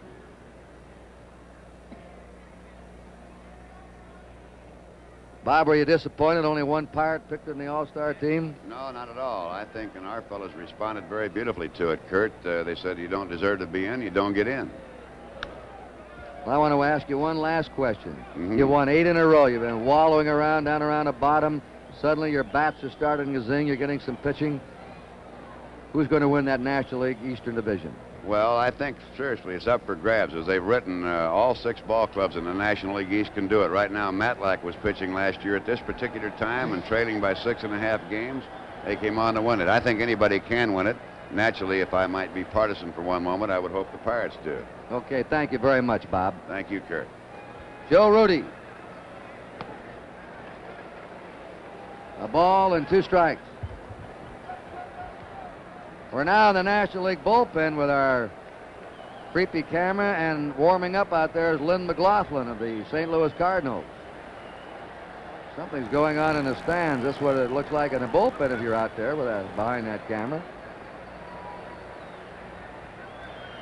Right now we have George Hendrick at first. Nobody out. 1 ball, 2 strikes to Joe Rudy. Foul ball back. You hear a disturbance in the stands, a noise going on. I don't know what's going on, Joe. There's no fight. Oh, I tell you, it's another one of those people that come to the ballpark to be seen, not to see. You know, it's a streaker marked down to $1.98 is all I can tell you. It's ridiculous. It really is. 1 ball, 2 strikes. Hendrick at first. 6th inning, the American League, 2 runs down. Rudy trying to go to right behind the runner, fouls it away. He's got Garvey. There's McLaughlin warming up, the Cardinal pitcher in the National League bullpen, Lynn McLaughlin. But Rudy hits to right field, Kurt, as we all know, with that stance. He's got a big hole between Morgan and Garvey. Garvey, of course, holding Hendricks close at first. They're shifted around to the outfield, too, over to right field.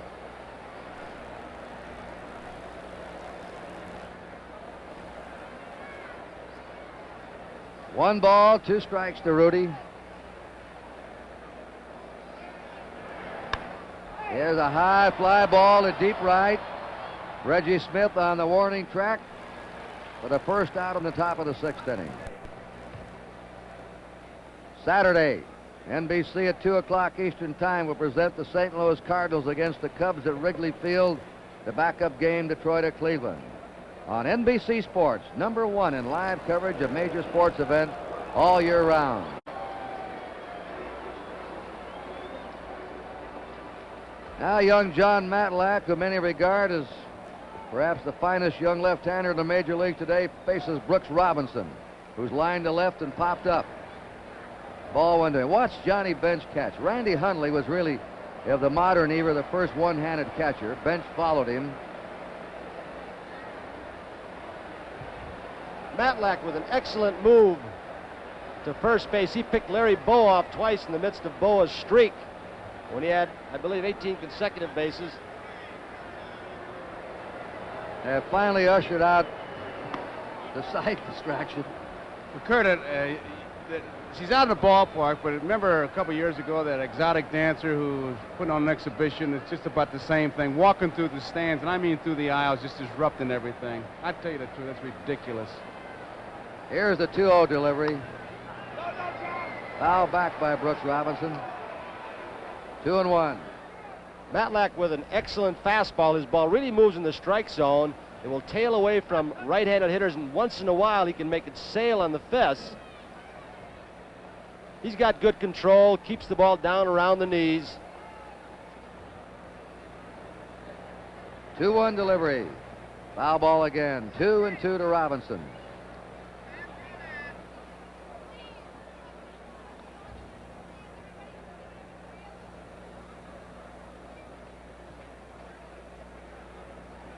And now our mobile camera, run by a micro relay system, gives you the look from the right field line. We have 2 of these cameras here tonight. And of course, with the advancement in transistorized equipment, we'll move around a lot better than we could 5 years ago with them. Another foul. 2-2. What'll it be 10 years from now? I remember, Joe and Tony, about 10 years ago, we had 3 cameras doing a ball game. It was remarkable to get a close-up. Now here's our second camera, high in Three River Stadium looking down, and the other one in the National League bullpen. The 2-2 delivery. There's a drive in a deep right center. Cedeno room again. 2 outs. George Hendrick holds at first. And Thurman Munson coming up. Munson has doubled and popped up.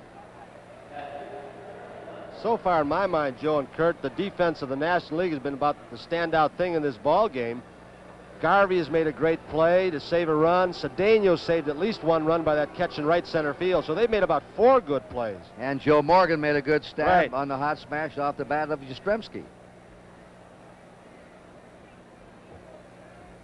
2 outs, Hendrick at first. We're in the top of the 6th inning.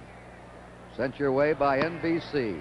25 consecutive years of televising the All-Star Game and, of course, the World Series this October. Joe, pitchers like Matlack hard to catch the way his ball darts around in the strike zone? Not really, Tony, because he is around that strike zone. It does move, but he's around the plate. Changed up that time. 2 balls and no strikes to Munson. The guys that make it tough are the guys that got you up and down like a yo-yo, and you don't know where it's going. Frank Robinson is on deck, and if he gets a shot, he's going to pinch hit. Frank Robinson. Now 4th on the all-time home run list. And it's 3-0 to Thurman Munson. What do you think, Kurt? They've been turning him loose. You think he's going to hit? Come on. I don't think so. I think they like got to the give take on here. Robbie a shot with a couple men on. Taken all the way. Taking ball 4. Frank Robinson now will bat. There's Yogi Berra. He's getting a little anxious. The National League manager, and Joe Garagiola, his old buddy in the Hill in St. Louis. Our fans might recall early in the ball game where we did a little tape with Henry Aaron where he said if he were offered the Atlanta Braves manager's job, he would take it. He also said, and further elaborated to the press, that he thought Frank Robinson, the man at the plate right now, should have gotten the California Angels manager's job. So there's going to be something stirred up in the press tomorrow, fellas. He was that straightforward, huh, Tony? Yeah, I guess he was. Frank Robinson, speaking of those 3,000 hits, he's not far away either. And he fouls it off the bat handle. Might have broken his bat. Nope. He needs 141 more hits to reach 3,000. And he'd like to go for that goal. He says he'll try and play next year also. He did break his bat. When you talk about the quick bats, you have to have this fellow among the top 3 because he stands right on top of that plate, sometimes his elbow even in the strike zone, and right on top of it. He had some kind of funny comment. He's got the bench broken up on that one. Well, he's led the National League many years in being hit by pitch balls. They moved to the American League and got hit by the most pitched balls. He's led the voting as the most valuable player in the National League. Then went to the American League and won the most valuable player award in the American League. That fastball moving right on the fist. It looked like it might have been a slider, but he really jammed him. The ball almost hit Frank. I don't even know how he got out in front on it and pulled it. He really sawed him off. Tony, I wonder if he was laughing because you played an all-star game, so you know you get a couple free new bats. He may have wanted to take one of them home for a souvenir. Now he's got to use it. 1 strike to Frank Robinson. 2 down, runners on first and second. American League 2 runs down. There's the bullpen. Lynn McLaughlin warming up. Had an outstanding year for the Cardinals. Messersmith started. Brett pitched 2 innings, and now Matlack. Curve, what a curve that was. He really broke that one off. That's the best curve we've seen tonight. That was Uncle Charlie, Kurt. Right off the end of the table. 1 ball, 2 strikes. Here's the breaking pitch again as Frank just can't hold up. Took a little bit off. It had Robinson out in front. Ball almost hitting in the dirt. Yes, it did. Bench digging it out. It really broke off the table. There's a ground ball. Morgan plays it in back a second. Scoops to Boa. Fine play again by the National League infield. That's the difference tonight. No runs, a hit, no errors, 2 left. At the end of 5 1/2, 4-2 National League. Death Valley, California. 120 degrees. We parked 5 cars, turned on the lights, and waited. 5 hours later, all the batteries are dead. All but one. A Sears Die Hard. The Die Hard, with extra power to start your car when most batteries won't. Sold only at Sears. New tires must meet U.S. government safety standards. These tires are doing just that, except they aren't exactly new. This set of Sears steel-belted radials has already run the back roads of Morocco and gone 72,400 miles on American highways. And now, after all that, they still exceed the safety standards new tires must meet. That's something to think about the next time you buy tires.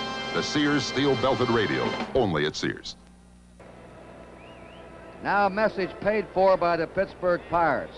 The official 1974 All-Star program is being offered by mail to fans and collectors for $2.50. The 72-page book contains special features with color photographs on baseball's all-time All-Stars. Mantle, Clemente, Musial, Mays, Robinson, Williams, Aaron, Berra, Kaline. Scouting reports, photos of the 74 squad, a pictorial history of the All-Star contest, and many other interesting articles. Send $2.50 to All-Star Program, Three River Stadium, Pittsburgh, Pennsylvania, 15212. We have a new pitcher now for the American League, Jim Catfish Hunter. 14 wins, 8 losses. Started the season with a quick victory getaway, then went into a mysterious slump and then bounced back. He has a 6-game winning streak now. He's not lost since June 16th when the Yankees beat him. And an earned run average of 2.63. 3 years in a row he's won over 20 games. And when the A's need him in that 5th game of the playoffs, or in that 7th, or that big game in the World Series, he's the man that's done it for him. Kurt, last Saturday when we did the Game of the Week from Cleveland, he hooked up with Gaylord Perry, and it was really a classic pitching duel, Perry and Hunter. You talk about a competitor. We talked about Perry. This fella, as they say, has a pretty good-sized Valentine going for him. Steve Garvey's the batting star tonight. He's 2 out of 2, and it's a strike by Hunter. Garvey's single. He scored a run in the 2nd. He doubled and knocked in a run in the 4th. He's 2 for 2. Mike Schmidt is on deck. He's going to bat for Ron Say. That's hit to Robinson at 3rd. It's a foul ball.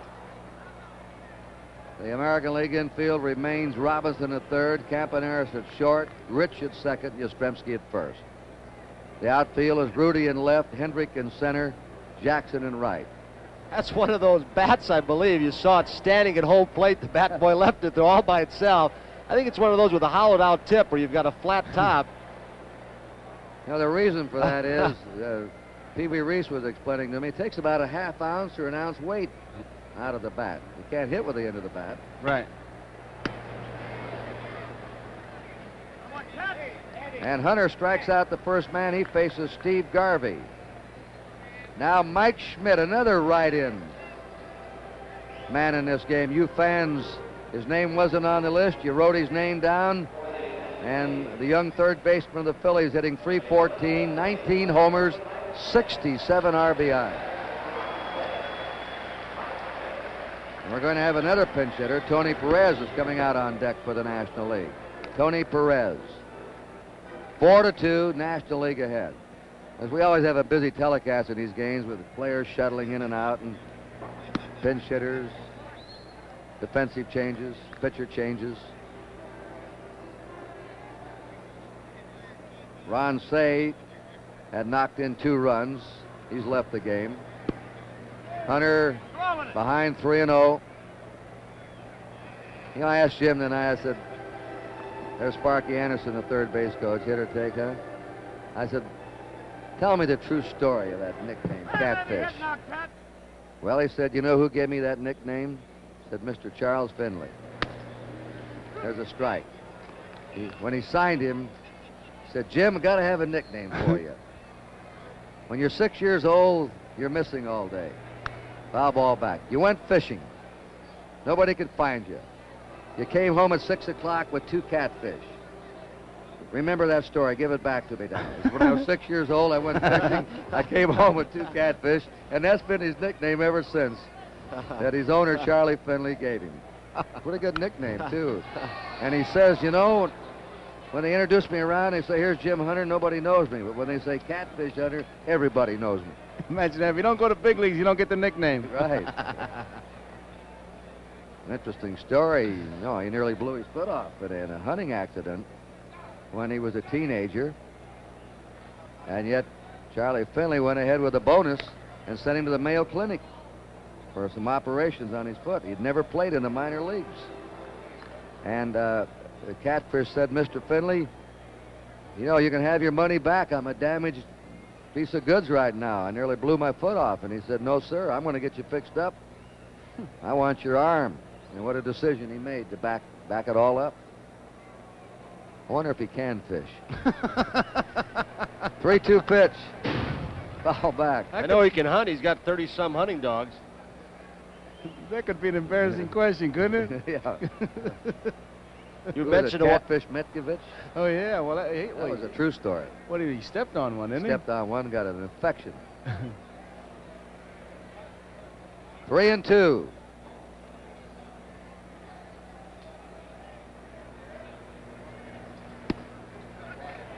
And Hunter's inside. And Mike Schmidt walks in the last of the 6th inning. Now here's Tony Perez batting for Larry Boa. We're going to have some new looks in that National League infield in the top of the 7th that's played so brilliantly so far. Tony Perez, all he does is just roll along every year, knocking in, averaging about 100 RBIs for the Reds. You might recall out at Anaheim, he hit a home run in the 15th inning off Catfish Hunter to win 2-1 for the National League in '67. We've got to keep our eye on Schmidt because he stole 14 bases during the course of the year. Hunter has a good move. He's an excellent athlete, fields his position, and he's quick to first base. A 1-1 count to Tony Perez. Ralph Garr's on deck. I'd like to have a manager say about me what they say about Perez. There's Ralph Garr. They say that Perez can drive in the big run from any place in the ballpark. He didn't want to go, and he fouled it off. 1 ball, 2 strikes to Perez.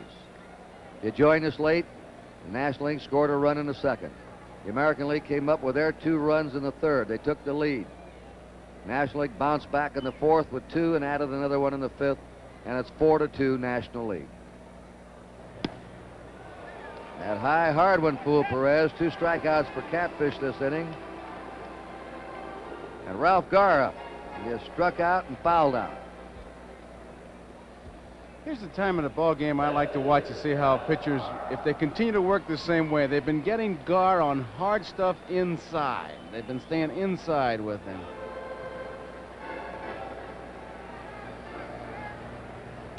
Gar, oh, a great stop by Yastrzemski to rob Gar of a double.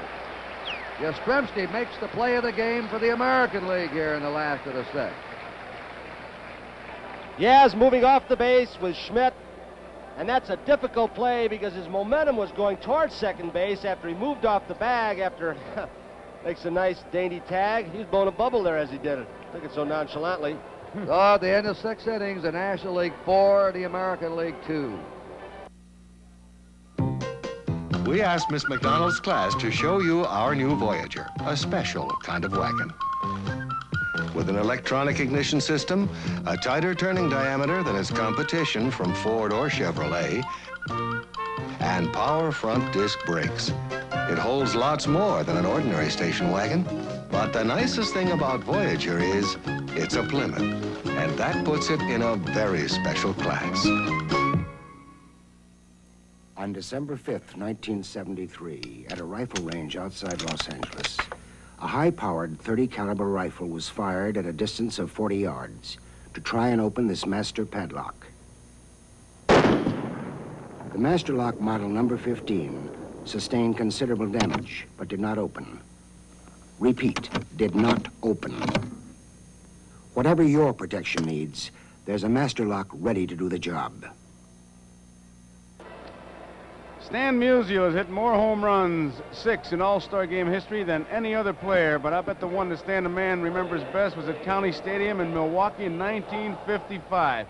Score was tied, and Musial broke up the game on Frank Sullivan's first pitch in the bottom of the 12th. There it goes, and gave the National League a 6-5 win after the trail 5-0. Now, besides Sullivan, Musial also connected off Walt Masterson, Mel Parnell, Eddie Lopat, Tom Brewer, Jerry Staley, all of whom are probably fans of Stan the Man. We have a new pitcher now. Lynn McLaughlin has come on. A new third baseman. Mike Schmidt has gone to third. And a new shortstop, Don Kessinger, is now playing short. Morgan stays at second. Garvey remains at first.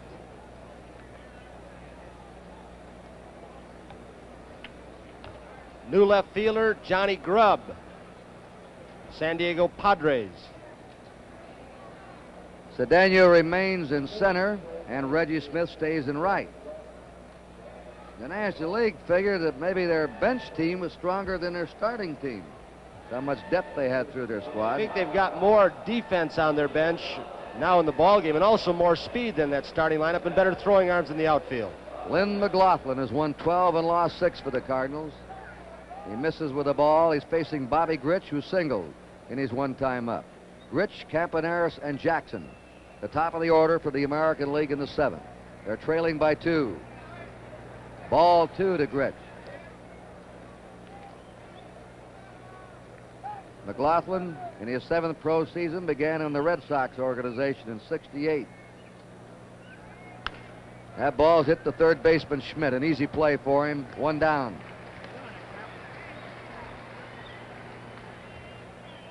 Bert Campaneris is up before he moves in.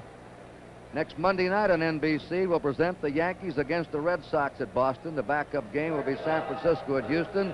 Our special guest, a man going into the Hall of Fame in Cooperstown in August, Whitey Ford, former great pitcher of the Yankees. And Joe'll have his baseball world on before the ball game. Campaneris lifts the fly ball to Smith and right, and McLaughlin has the first 2 men out. What's the pregame show next Monday night, Joe? We're going to go back and check the Negro Leagues with Cool Papa Bell and Satchel Paige and Normal Tweed, and we're going to talk about that. We got some rare footage, and it's a shame that more records weren't kept about the old Negro Leagues. Reggie Jackson has struck out, walked it into a force play. 4-2, National League ahead. The strike, Mike Marshall, the Dodgers, the ace reliever of the majors this year. Getting ready.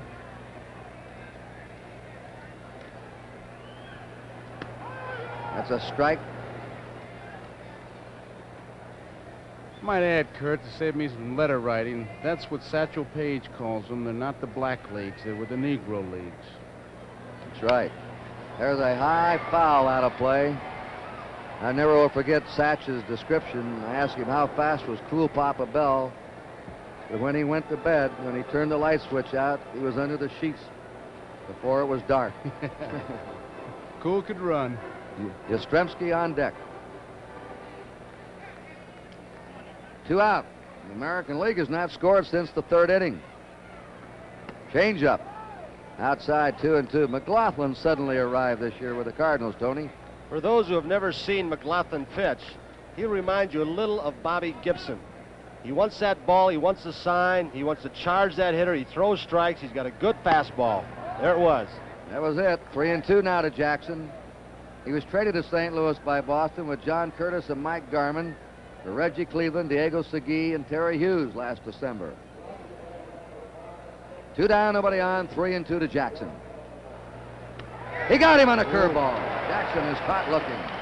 3 up and 3 down for the Americans.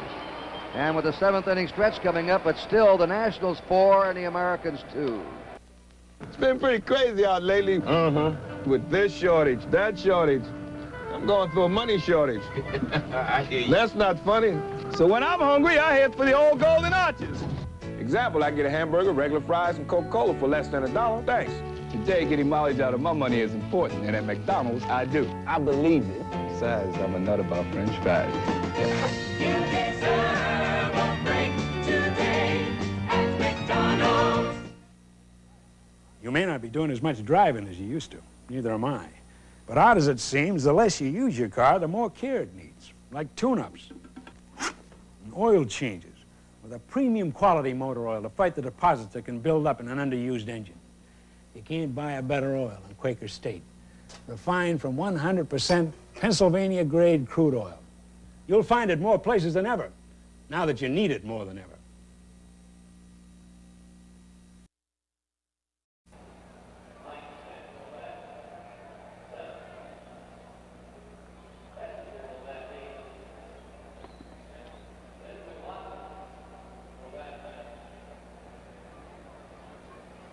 In 1962, 62, en route to his major league record of 104 stolen bases, Maury Wills, there he is with Jim Simpson in our radio booth. He stopped off at D.C. Stadium in Washington for the first All-Star game played that year and stole it too. Maury didn't get in the game until the 6th inning when it was still scoreless. But once he did, things started to happen, beginning with him serving as a pinch runner for Stan Musial. Maury immediately stole second and scored on Dick Groat's single. After singling in the 8th, Maury made it to third on Jim Davenport's single when a flustered outfielder threw behind Wills. Then Maury wrapped up a 3-1 National League win, scoring on a close play after Leon Wagner caught Felipe Alou's foul fly. A dazzling performance by Maury Wills, who may not have been the fastest man ever to run the bases, but certainly was the smartest and the best. Now we're in the last of the 7th inning, and Reggie Smith hitting in the leadoff position. The National League orders up. This is his first time up in the game. John Grubb, who went in defensively, is going to bat 5th, Kessinger 8th, and McLaughlin 9th. Reggie enjoying an outstanding year with the Cardinals. Been up among the leaders all year. Dave Cash is out on deck. There's a foul down the right field line. Cash will hit for Morgan. Marshall has walked in from the National League bullpen, so we could see him, and you've got to expect that if Yogi goes with his lead in the 8th or 9th. There's Mike Marshall, center of your picture.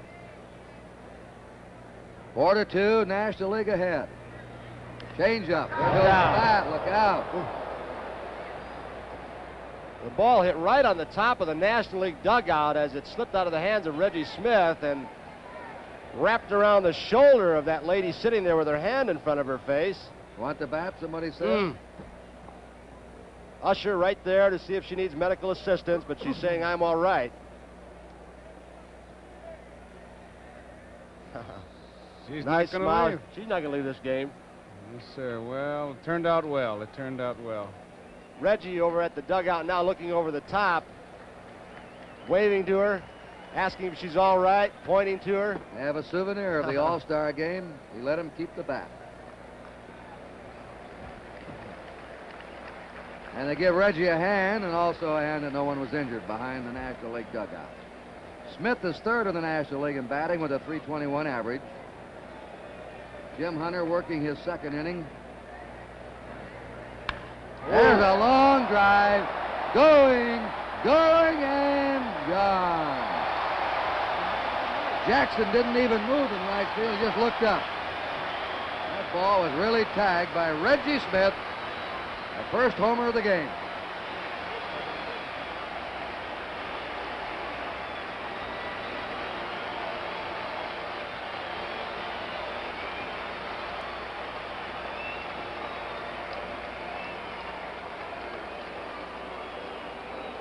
And did he know this was a home run all the way, Joe and Kurt? It looked like Catfish may have taken a little bit off.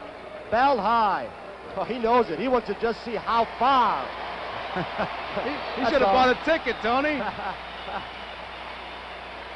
right, we have Dave Cash up. He receives a good hand. He used to play here with the Pirates. Now with the Phillies. This is his first appearance in the game. The National League's ahead now 5-2 in the last of the seventh. That was Reggie Smith's first All-Star homer and his first All-Star hit. And Yogi's getting him in the ball game. Only Jerry Grody, Chris Spire, and Ted Simmons have not been in of the players who are not pitchers. Raleigh Fingers and John Hiller, two of the aces out of the bullpen for this American League team. A 2-2 count. Fingers, the right-hander. John Hiller, one of the most amazing comeback stories of all time.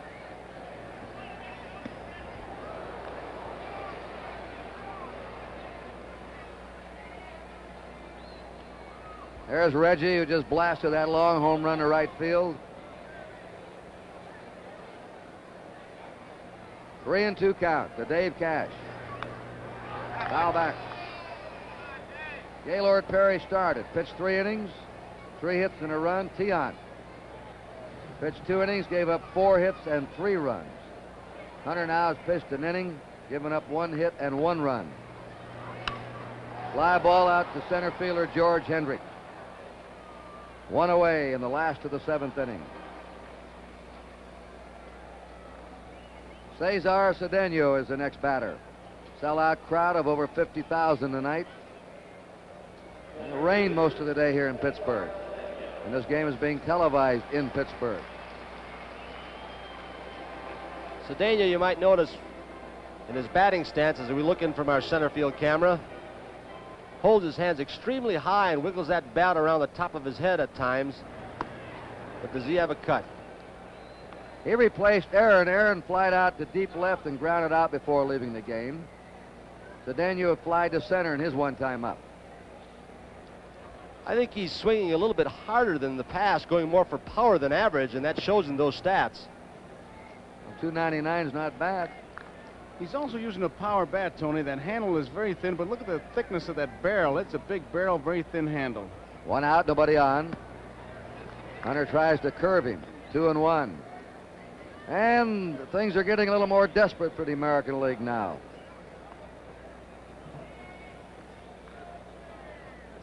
They're behind 3 runs. They've been completely dominated in recent years in this game by the National League. And yet the Oakland A's have won the last 2 World Series of the American League.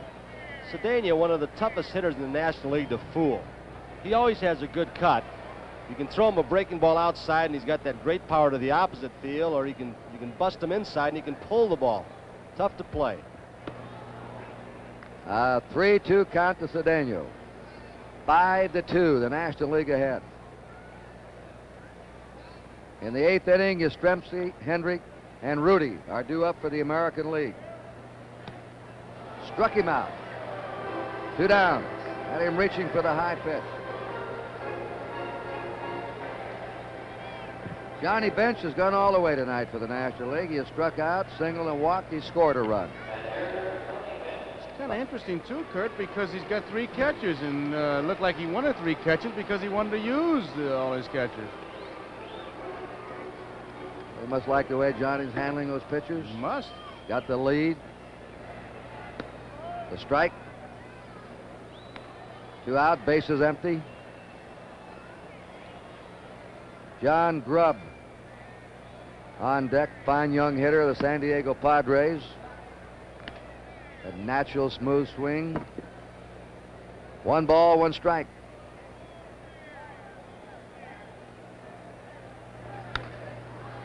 And the foul ball makes it 1-2 to bench.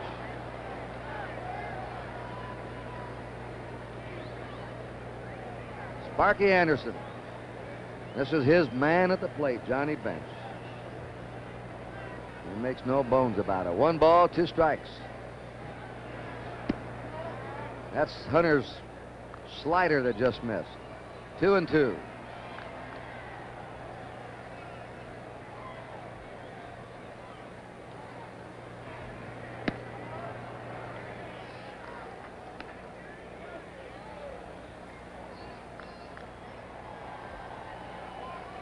Three balls, 2 strikes. That's a base hit in the left field by Bench. His second hit, his 3rd time in a row he's been on base. And here's a young fella, as Berra, out in front right now by 3. A sophomore in the National League, John Grubb, with a .300 batting average. Last year he hit .311 as a rookie. Players talk about him. He has that natural swing. He's just a natural-born hitter. Padres keep signing players like this, they'll be up in there another 2 or 3 years. 1 ball, no strikes. Speaking of up in there, it's amazing, Joe and Tony, how the races are almost identical at this stage last year at the All-Star game. Grubb pops it up.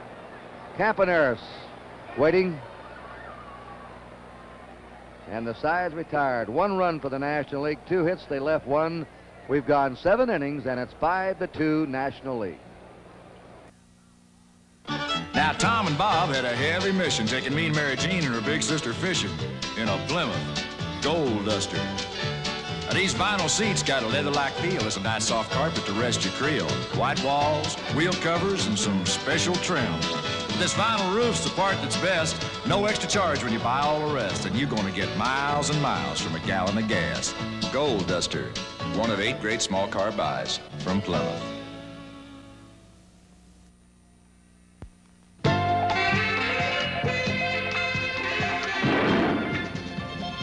Now comes Miller time. Suddenly, you're the 3 best sailors on the water. And that calls for a round of the best-tasting beer you can find. Miller High Life, America's quality beer since 1855. If you've got the time, we've got the beer. Miller Beer. We pause now for station identification. Roy Clark, Rich Little, and Loretta Swit on the Mac Davis Show, Thursday night.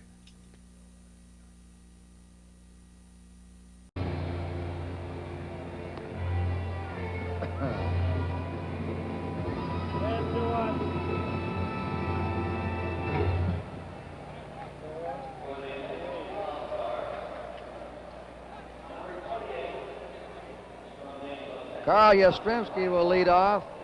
For years, the top defensive left fielder in the major leagues, and he's now developed into a fine fielding first baseman. Let's take a look at that play again that he turned in earlier in this game.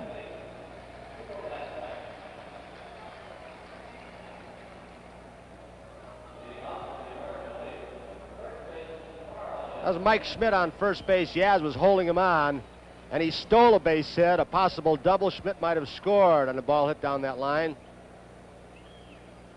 The amazing Mike Marshall, who gets his feelings hurt if he can't pitch every day. The Dodgers have played 97 games this year, and Marshall's pitched in 66 of them. He's won 11, lost 4. An earned run average of 2.31, and he saved 13. We have Dave Cash at second base, replacing Joe Morgan. And Yogi's about emptying the bench,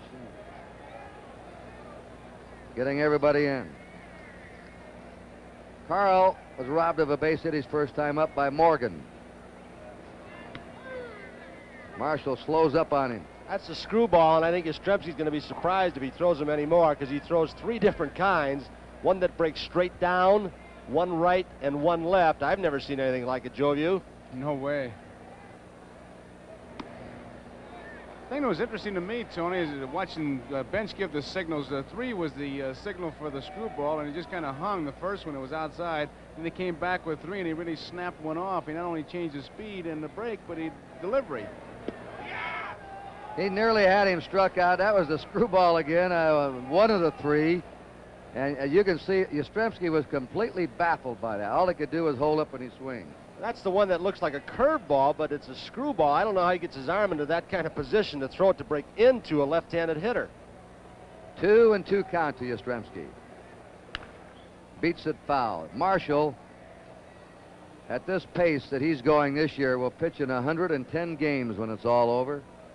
He holds the Major League record now for most appearances in one season, set with Montreal last year of 92. Can you imagine a man working in over 100 games in a season? 3-2 to Yastrzemski. You don't think he signed one of those old contracts like the workers used to do where he worked by piecework? Here's that screwball. Let's look at it again in slow motion. Listen, a little bit up in the strike zone. He changes speeds on it so well. That's the thing. 3-2, and Yastrzemski blasts it foul into the National League bullpen. The American League is trailing by 3 runs in the top of the 8th inning. They've lost 10 of the last 11 games, and they're in a hole tonight. Airman division. I couldn't see it. 3-2. Foul again. He came in with a fastball that time. A few weeks ago, you might remember, Mike Marshall set a record of pitching 13 consecutive games in a row. We have banners sprayed all over this park tonight. 3-2. Yastrzemski is on to lead off the 8th inning. NBC is going to present preseason football Saturday, August 17th. Cincinnati Bengals at Atlanta. Saturday, August 24th. The defending Super Bowl champs Miami against the Rams at Los Angeles. And Thursday, September 5th, Pittsburgh at Dallas. Preseason pro football on NBC. #1 in live coverage of major sports events all year round. George Hendrick's been up one time and he's single. And it's a ball to him. John Brody will join our NBC telecasting crew, working with Jim Simpson. And Don Meredith will be working in Los Angeles and in Dallas with L.D. Regattas and me. We welcome Don and John to NBC. Kurt, you mentioned Marshall's 13-game streak, and he told me before the ballgame there was not one game there where he was not used the way they usually use him in a close game. Walter Alston never tried to just keep the streak going, and he said, I could have pitched in the 14th if I had to in 15th. But the 14th, we got way behind, and they didn't need me. Now, he's just walked Yastrzemski, and now he's 2-0 to Henry. Foul ball. Joe Rudy's on deck. Oddly enough, he's been wild with his fastball. His breaking stuff, he's been able to get over. There you get a good shot at Rudy. The screwball really doesn't matter whether you have a right-hander or left-hander to send up against him, but the only 2 left-handed batters the American League has left in their dugout are Darrell Porter, a young catcher, and John Mayberry of the Kansas City Royals, available for pinch hitting duty. That's a foul ball off his bat hand. 2-2 count. Most screwballs, like Marshall with a screwball, if he throws the one, let's call it the standard one, to a right-hand hitter would break inside. And Kurt, that's what Harry Brackeen did to Ted Williams so well in the '46 World Series. Williams' belt buckle was the target, and the cat was able to hit it. It was just phenomenal. The little cat won 3 games in that '46 series. Williams always claims one of the greatest pitchers he ever faced in that series. 2 balls, 2 strikes.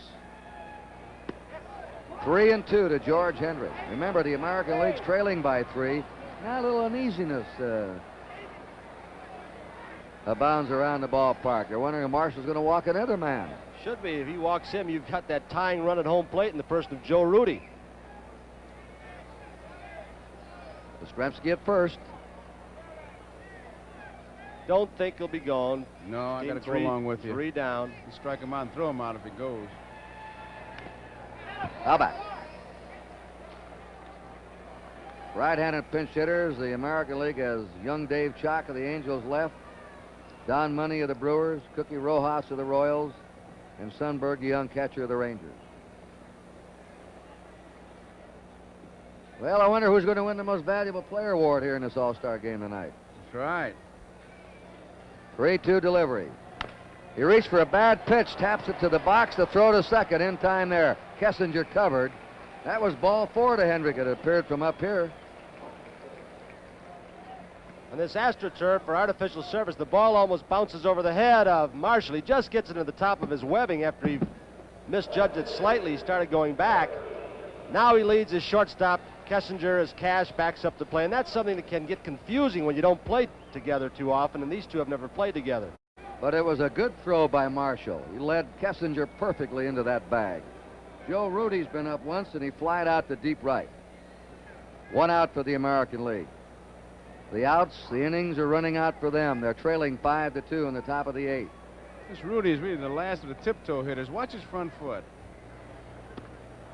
A strike to Rudy. He really spreads out, doesn't he? He gets right up on that toe for some reason. I guess he feels like he can spring off better, but it's kind of interesting. Makes no difference how you stand. It's what you do. Whoever thought Musial could hit with his stance. Peeking around the corner. Right. Let's you get up there in a minute. Get up there, Joe. That's it. Foul ball down the third base line. Big John Mayberry's on deck to pinch hit for the American League. And he'll bat for Brooks Robinson. And it looks like Steve Carlton out in the National League bullpen getting warmed up.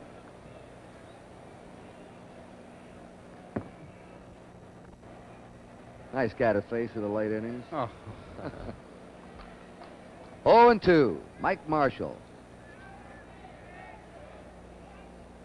One of the intellects of Major League Baseball. Made a special study of muscles, tendons. And you ask him about it, says, I can't even explain it. You guys aren't smart enough. He thinks a lot like Johnny Sain, the pitching coach of the White Sox, feels you have to throw a lot. Says if you don't, your muscles atrophy. So you got to keep out there stretching those muscles. 1 ball, 2 strikes to Rudy. 1 out, George Hendrick at first.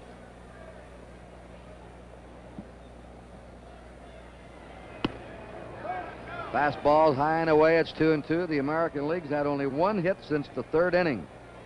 And they've been shut out since they scored their 2 runs in the 3rd. 3 excellent plays in the infield by the National League. And Cedeno's catch off the bat of Campaneris in deep right center have choked off the American League scoring tonight. This will be a 2-2 pitch now.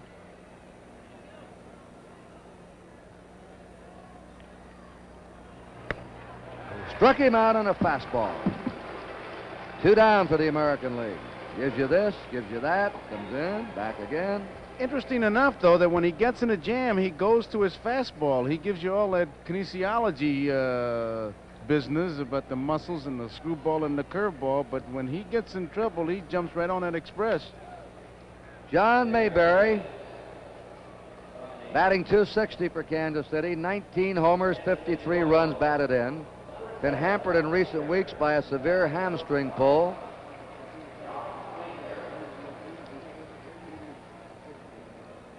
And if he gets that wood on, he could hit one in the upper deck here. Any upper deck, anywhere. They're deep and toward right for him, and Reggie Smith is in the right field corner. Ball 1.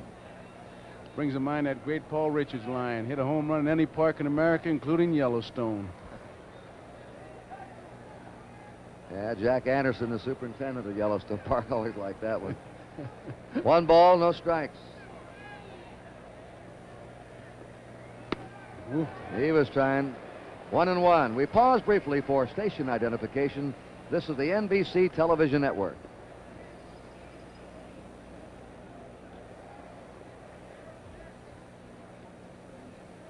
Well, Messersmith, Brett, Matt Lack, McLaughlin, Marshall have checked the American League.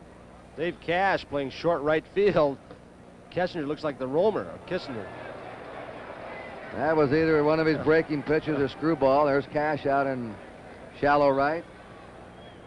It's Kurt Gowdy, Tony Kubek, Joe Garagiola. We hope you've enjoyed tonight's All-Star game from Three River Stadium in Pittsburgh. We're in the top of the 8th inning, 5-2 National League. He hits it down to first baseman Garvey. Easy play, and the American League has 3 outs left in this game. No runs, no hits, no errors, 1 left. Last of the 8th coming up, 5-2 National League. To get the most mileage from a new set of tires, you treat them right from the start. We didn't do that. Before this set of Sears steel-belted radials ran roads like this, they ran Morocco. Before they ran high-speed expressway, they ran blistering hot desert.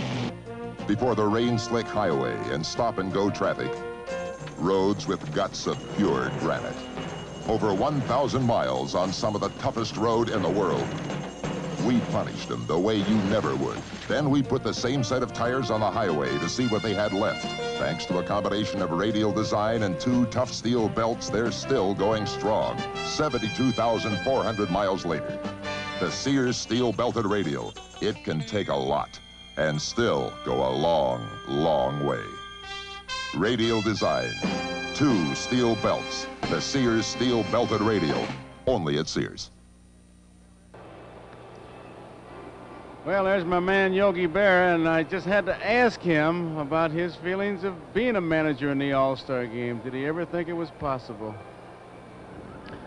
Yogi, did you ever think when we were kids you'd be here managing an All-Star team? No, Joe, I never dreamed I'd be a manager in an All-Star game, and I never dreamed there'd be a broadcaster. When you're managing this club, do you think about any of the teams we had as kids? Oh, I sure do. We always had the biggest guys, you know, Joe, we picked, and Pucci, you know, he was our biggest guy, played first base, and the fattest guy was you. You were catching. Oh, nice going, Yogi, nice going. It's a big thrill, and good luck to you. Well, thank you very much, Joe. 2 boyhood buddies who grew up together, played baseball as youngsters on the hill in St. Louis. There's one of them, Yogi Berra, and the other one sitting here to my left, Joe Garagiola. Kurt, was it like that in your neighborhood? I know it was in Tony's, that the fattest kid was always the catcher? Yeah, it wasn't mine. Well, when it warmed up in July and we got him out there, that's right. Nobody wanted to catch. Always the fat kid. I was always the catcher. Raleigh Fingers is now on for the American League. At third base is Dave Chalk. He's the first rookie in this game tonight for the California Angels. He'll be hitting 9th, and Fingers will be batting 7th in the American League lineup. Steve Garvey has gone all the way. He has singled, doubled, and struck out. He's knocked in a run, and he scored a run. 5 runs, 9 hits for the National League, 2 runs, 4 hits for the American League. The National League has sparkled in pitching and defense. And they've out-hit him, more than doubled. Well, you'd have to say they've dominated every phase of the game tonight. 1 ball, 1 strike.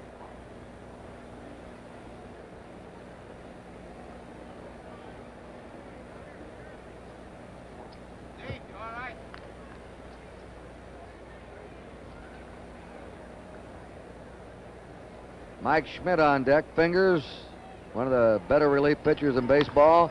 Here's a drive hit deep into the left field corner. Rudy racing hard. Oh. Hey, what a grab by Joe Rudy. Sliding into foul territory. He's made catches like that in the World Series the last 2 years, but nobody ever talks much about him. We'll look at it again, and we've talked before about how much pride means to these All-Stars, and he goes diving on the warning track almost into the bullpen fence. Tony, he saw that fence, and as he sees the fence, he goes into that slide, and there he is down in complete control, never taking his eye off that ball, and then braces himself as he hits it. Here's another good shot of it. And as you say, Kurt, he's made them everywhere. I'll never forget the World Series of '72, climbing the wall in the opening game at Cincinnati to save it. The catches he made in both World Series. He just makes the big play and continually gets the big hit for you. Never says a word. There's a low at the beginning of the season, goodbye at the end, and picks up his World Series check and goes home. That's something. 2 balls and a strike to Mike Schmidt, who walked his first time. Ohio University. Schmidt played college ball. Last year he struggled, hit below 200. Got off to a good start. I couldn't get used to it. Got into a slump. Put me on the bench. Worried. In awe of everything. Now I'm used to it. Now I'm ready. 3-1 pitch. Foul ball back. If he gets the hold of one here tonight, you'll see something. He's hit some of the longest home runs in the major leagues this season. Well, he has the longest single ever hit in that Astrodome where he hit the speakers up there, which is about in another county. I think it's a different time zone out there. Yeah, they do move it back into Mountain Time. They do. From Central. 3-2. 1 out, nobody on. Last of the 8th inning. Mike Schmidt walks. And Don Kessinger's up for the first time of the Cubs. Kessinger batting .267 for the Cubbies with 1 homer, 30 RBIs. He's played in 6 All-Star games. Joe, I'm looking for Yogi to stir a little something up here. Maybe put the hit and run on. Schmidt with 14 stolen bases. Kessinger gets the bat on the ball. Let's see what he does. The strike. They play Kessinger to the opposite field. The last chance for the American League in the 9th inning. Munson is scheduled to lead off the strike. Dave Chalk batting 9th would hit 2nd, and then to the top of the order for Gritch. And that's their last shot. They have only 1 left-handed pinch hitter left. Yastrzemski holding at first. There's a drive into right center by Kessinger. This will roll to the wall. Rounding third is Schmidt. He'll come in to score. Kessinger's going for 3, and the National League has a 4-run lead. That's a curveball he laid in there. It looked like he threw good fastballs, got 2 strikes on him, and then gave him one of those nice room service curveballs where you pick up the phone and say, please give me a curveball about belt high, and Fingers did, and Kessinger hit it. Room service with Sterling Silver. Oh, man, it was right there. He couldn't have.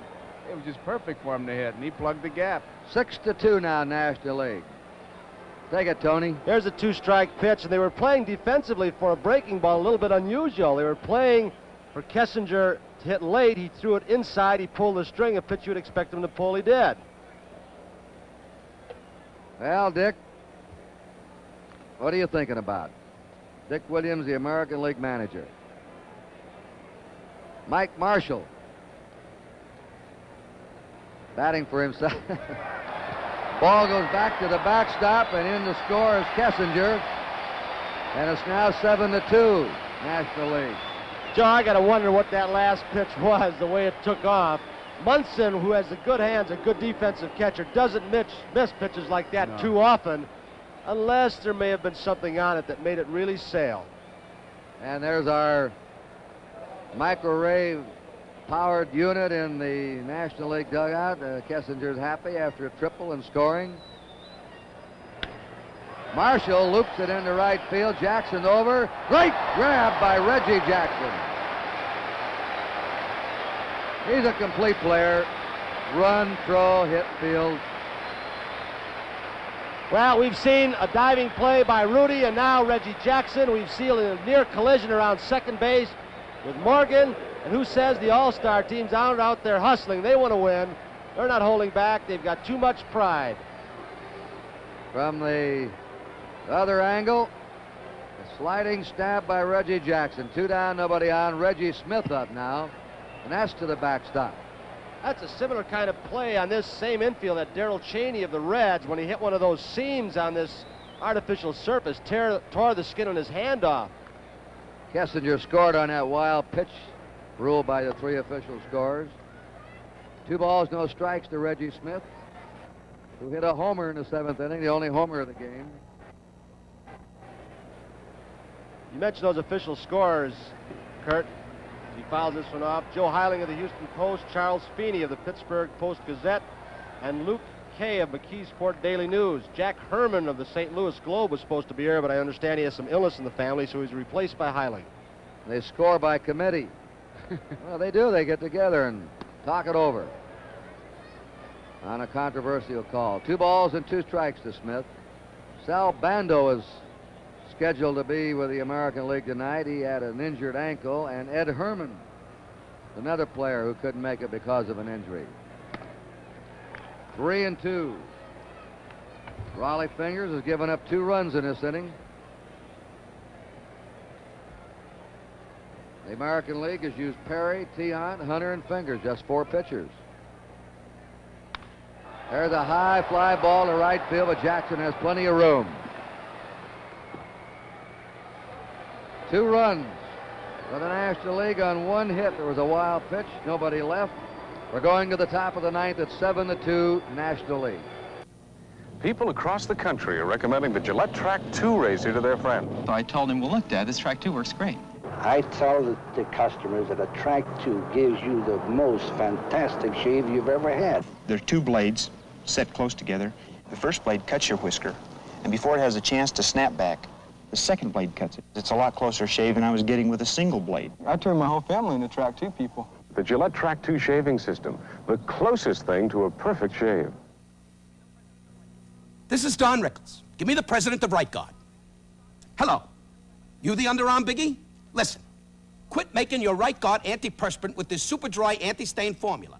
Why? Listen, you hockey puck. I'm an entertainer. I get laughs with my insults. But how can I get people hot and bothered when they've got your Right Guard keeping them cool? Right Guard helps keep them dry. You keep selling Right Guard, and you can pay for my mother's apartment in Miami Beach.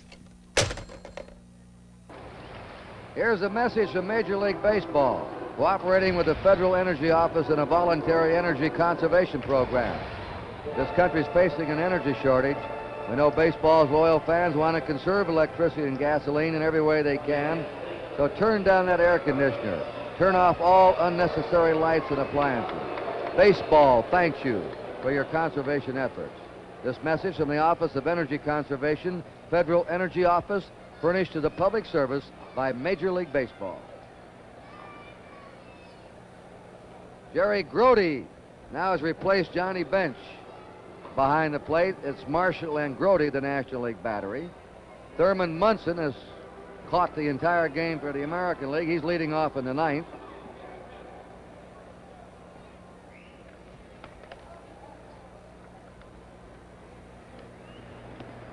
And the first pitch by Mike Marshall's ball 1. Dave Chalk is on deck, and then Bobby Grich in the hole. They represent the last hope for the American League in the 9th. There's a ground ball to second baseman Cash. The pickup and throw, and there's 1 down. And the American League's down to their last 2 outs. Here's the only rookie in this game. Dave Chalk of the California Angels, out of the University of Texas. He's going to be a good one. I want to thank Jim O'Gorman, our production stage manager, and Ed Prendergast for their work in the booth tonight.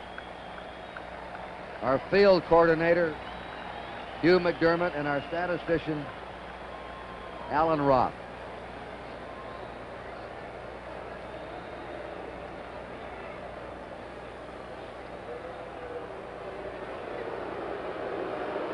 Now we got to fan off the field and get on here in the 9th inning.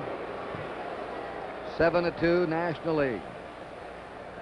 Remember, next Saturday, Tony Kubek and I will be in Wrigley Field, Chicago for the Cardinals and the Cubs. The next Monday night at Fenway Park, Boston, for the New York Yankees and the Red Sox. And our Monday night game, Joe Garagiola's Baseball World looks at the legends and lore of the Negro Leagues with Cool Papa Bell and Satchel Paige. Caps at foul. Cool Papa Bell and Satchel Paige. How about Josh Gibson? Some say, I've had people tell me, the greatest player they ever saw. Kurt, doing this research, I tell you, you hear more stories about Josh. It's a shame we didn't get to see some of these greats play. It was our loss. He had home runs over the left field wall, center field wall, right field wall in the same game. Marvelous catcher, could run everything. A ball and 2 strikes. This is his hometown. Pittsburgh.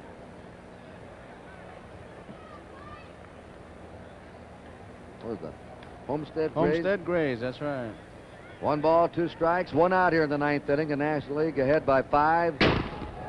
Mike Marshall pitched the 8th, walked the man, and put the next 3 men down.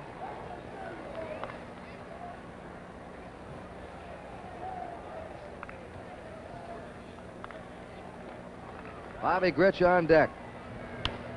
Fouled away. The American League has been very quiet since the 3rd inning. Just 1 hit. A leadoff single by George Hendry.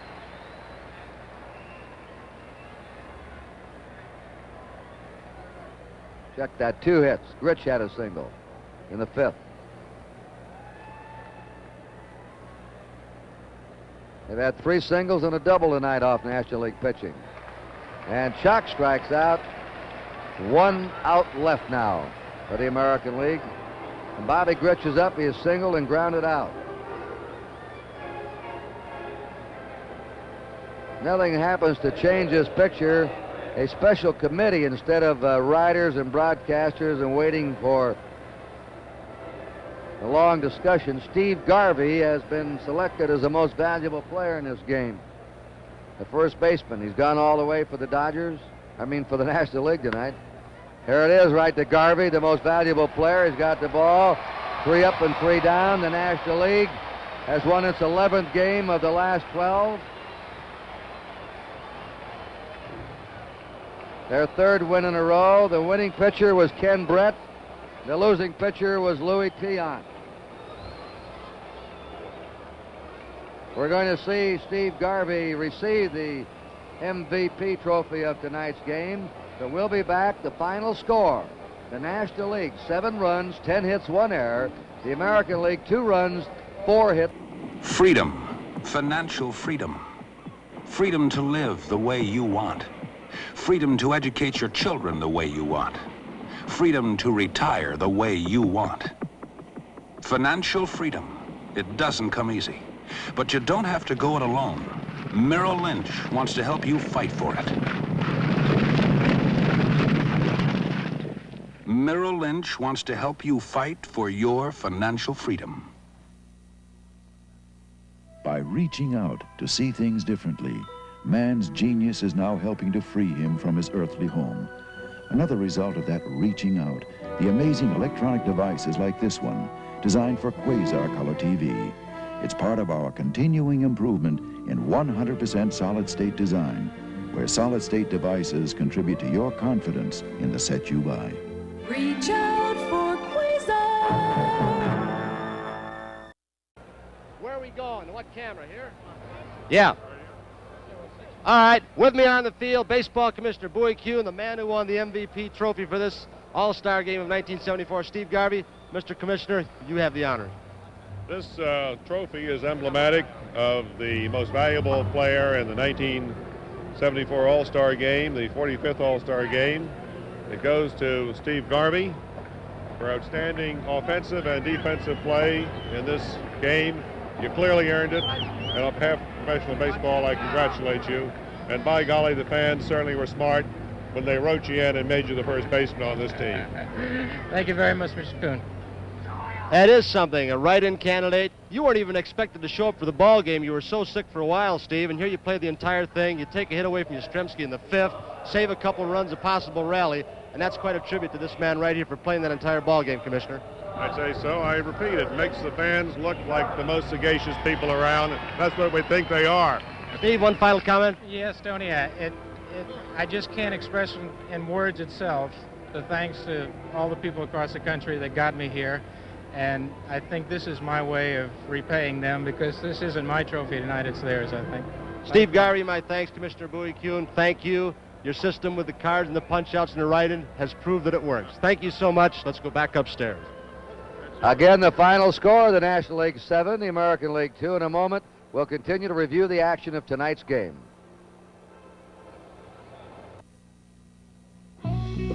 It happens so slowly you hardly notice it. Your 2-year-old car begins to drift, sway, and roll.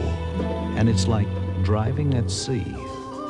A set of Monroe-Matic shock absorbers can help put you back on solid ground. Because the better the shock absorbers, the better your ride control. And Monroe-Matics adjust automatically to give you solid, automatic ride control. So let Monroe put you back on solid ground.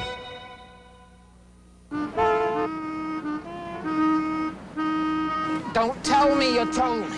I told you. Well, don't tell me you told me. I told you. Put antifreeze in the car or you could boil the engine. Well, don't tell me you told me. We'll tell you. A 50-50 mix of Prestone 2 winter-summer formula and water fights boil over because it helps your cooling system handle heat better. I told you. If you can't trust Prestone, who can you trust? Many of nature's most fascinating creatures are in danger of vanishing from the face of the earth. To remind people about our vanishing wildlife, we've preserved several species on stamps. Stamps like this have always made stamp collecting fun. New and different stamps come out every few weeks at your post office, the place to discover the fun of stamp collecting.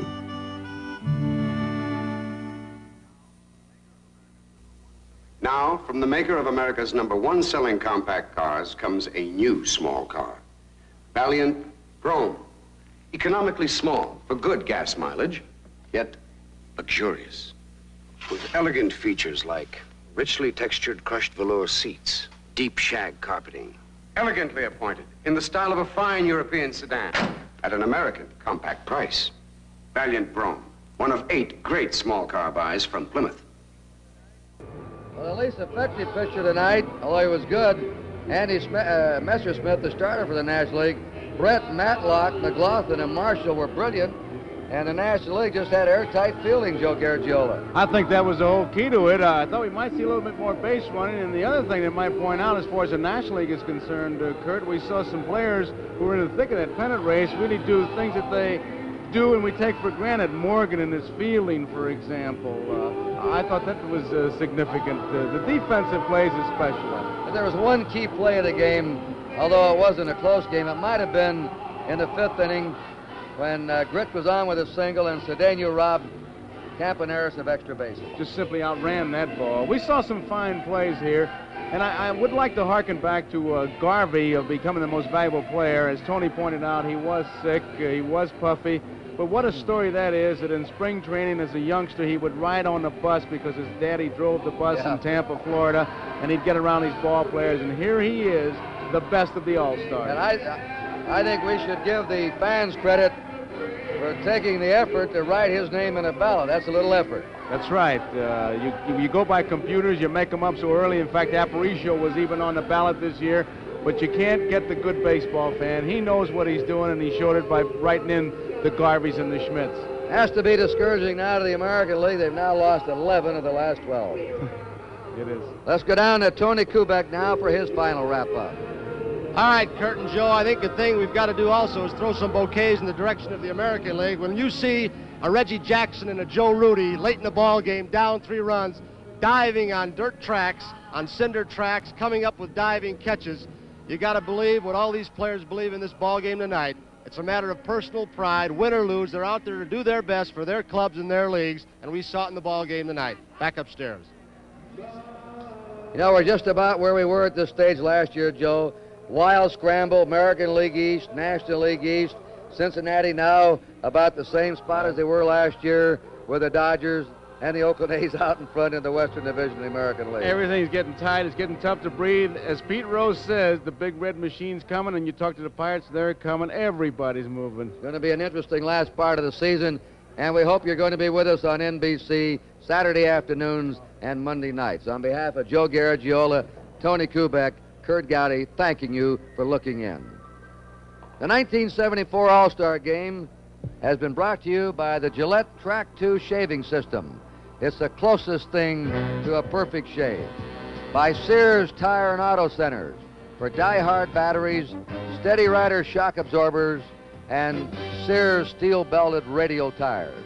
And by Chrysler Plymouth, the compact car leaders offering 8 great small car buys for $74. 2 o'clock Eastern Time, Saturday, will be in Wrigley Field, Chicago. The Cardinals against the Cubs, the backup game, Detroit at Cleveland.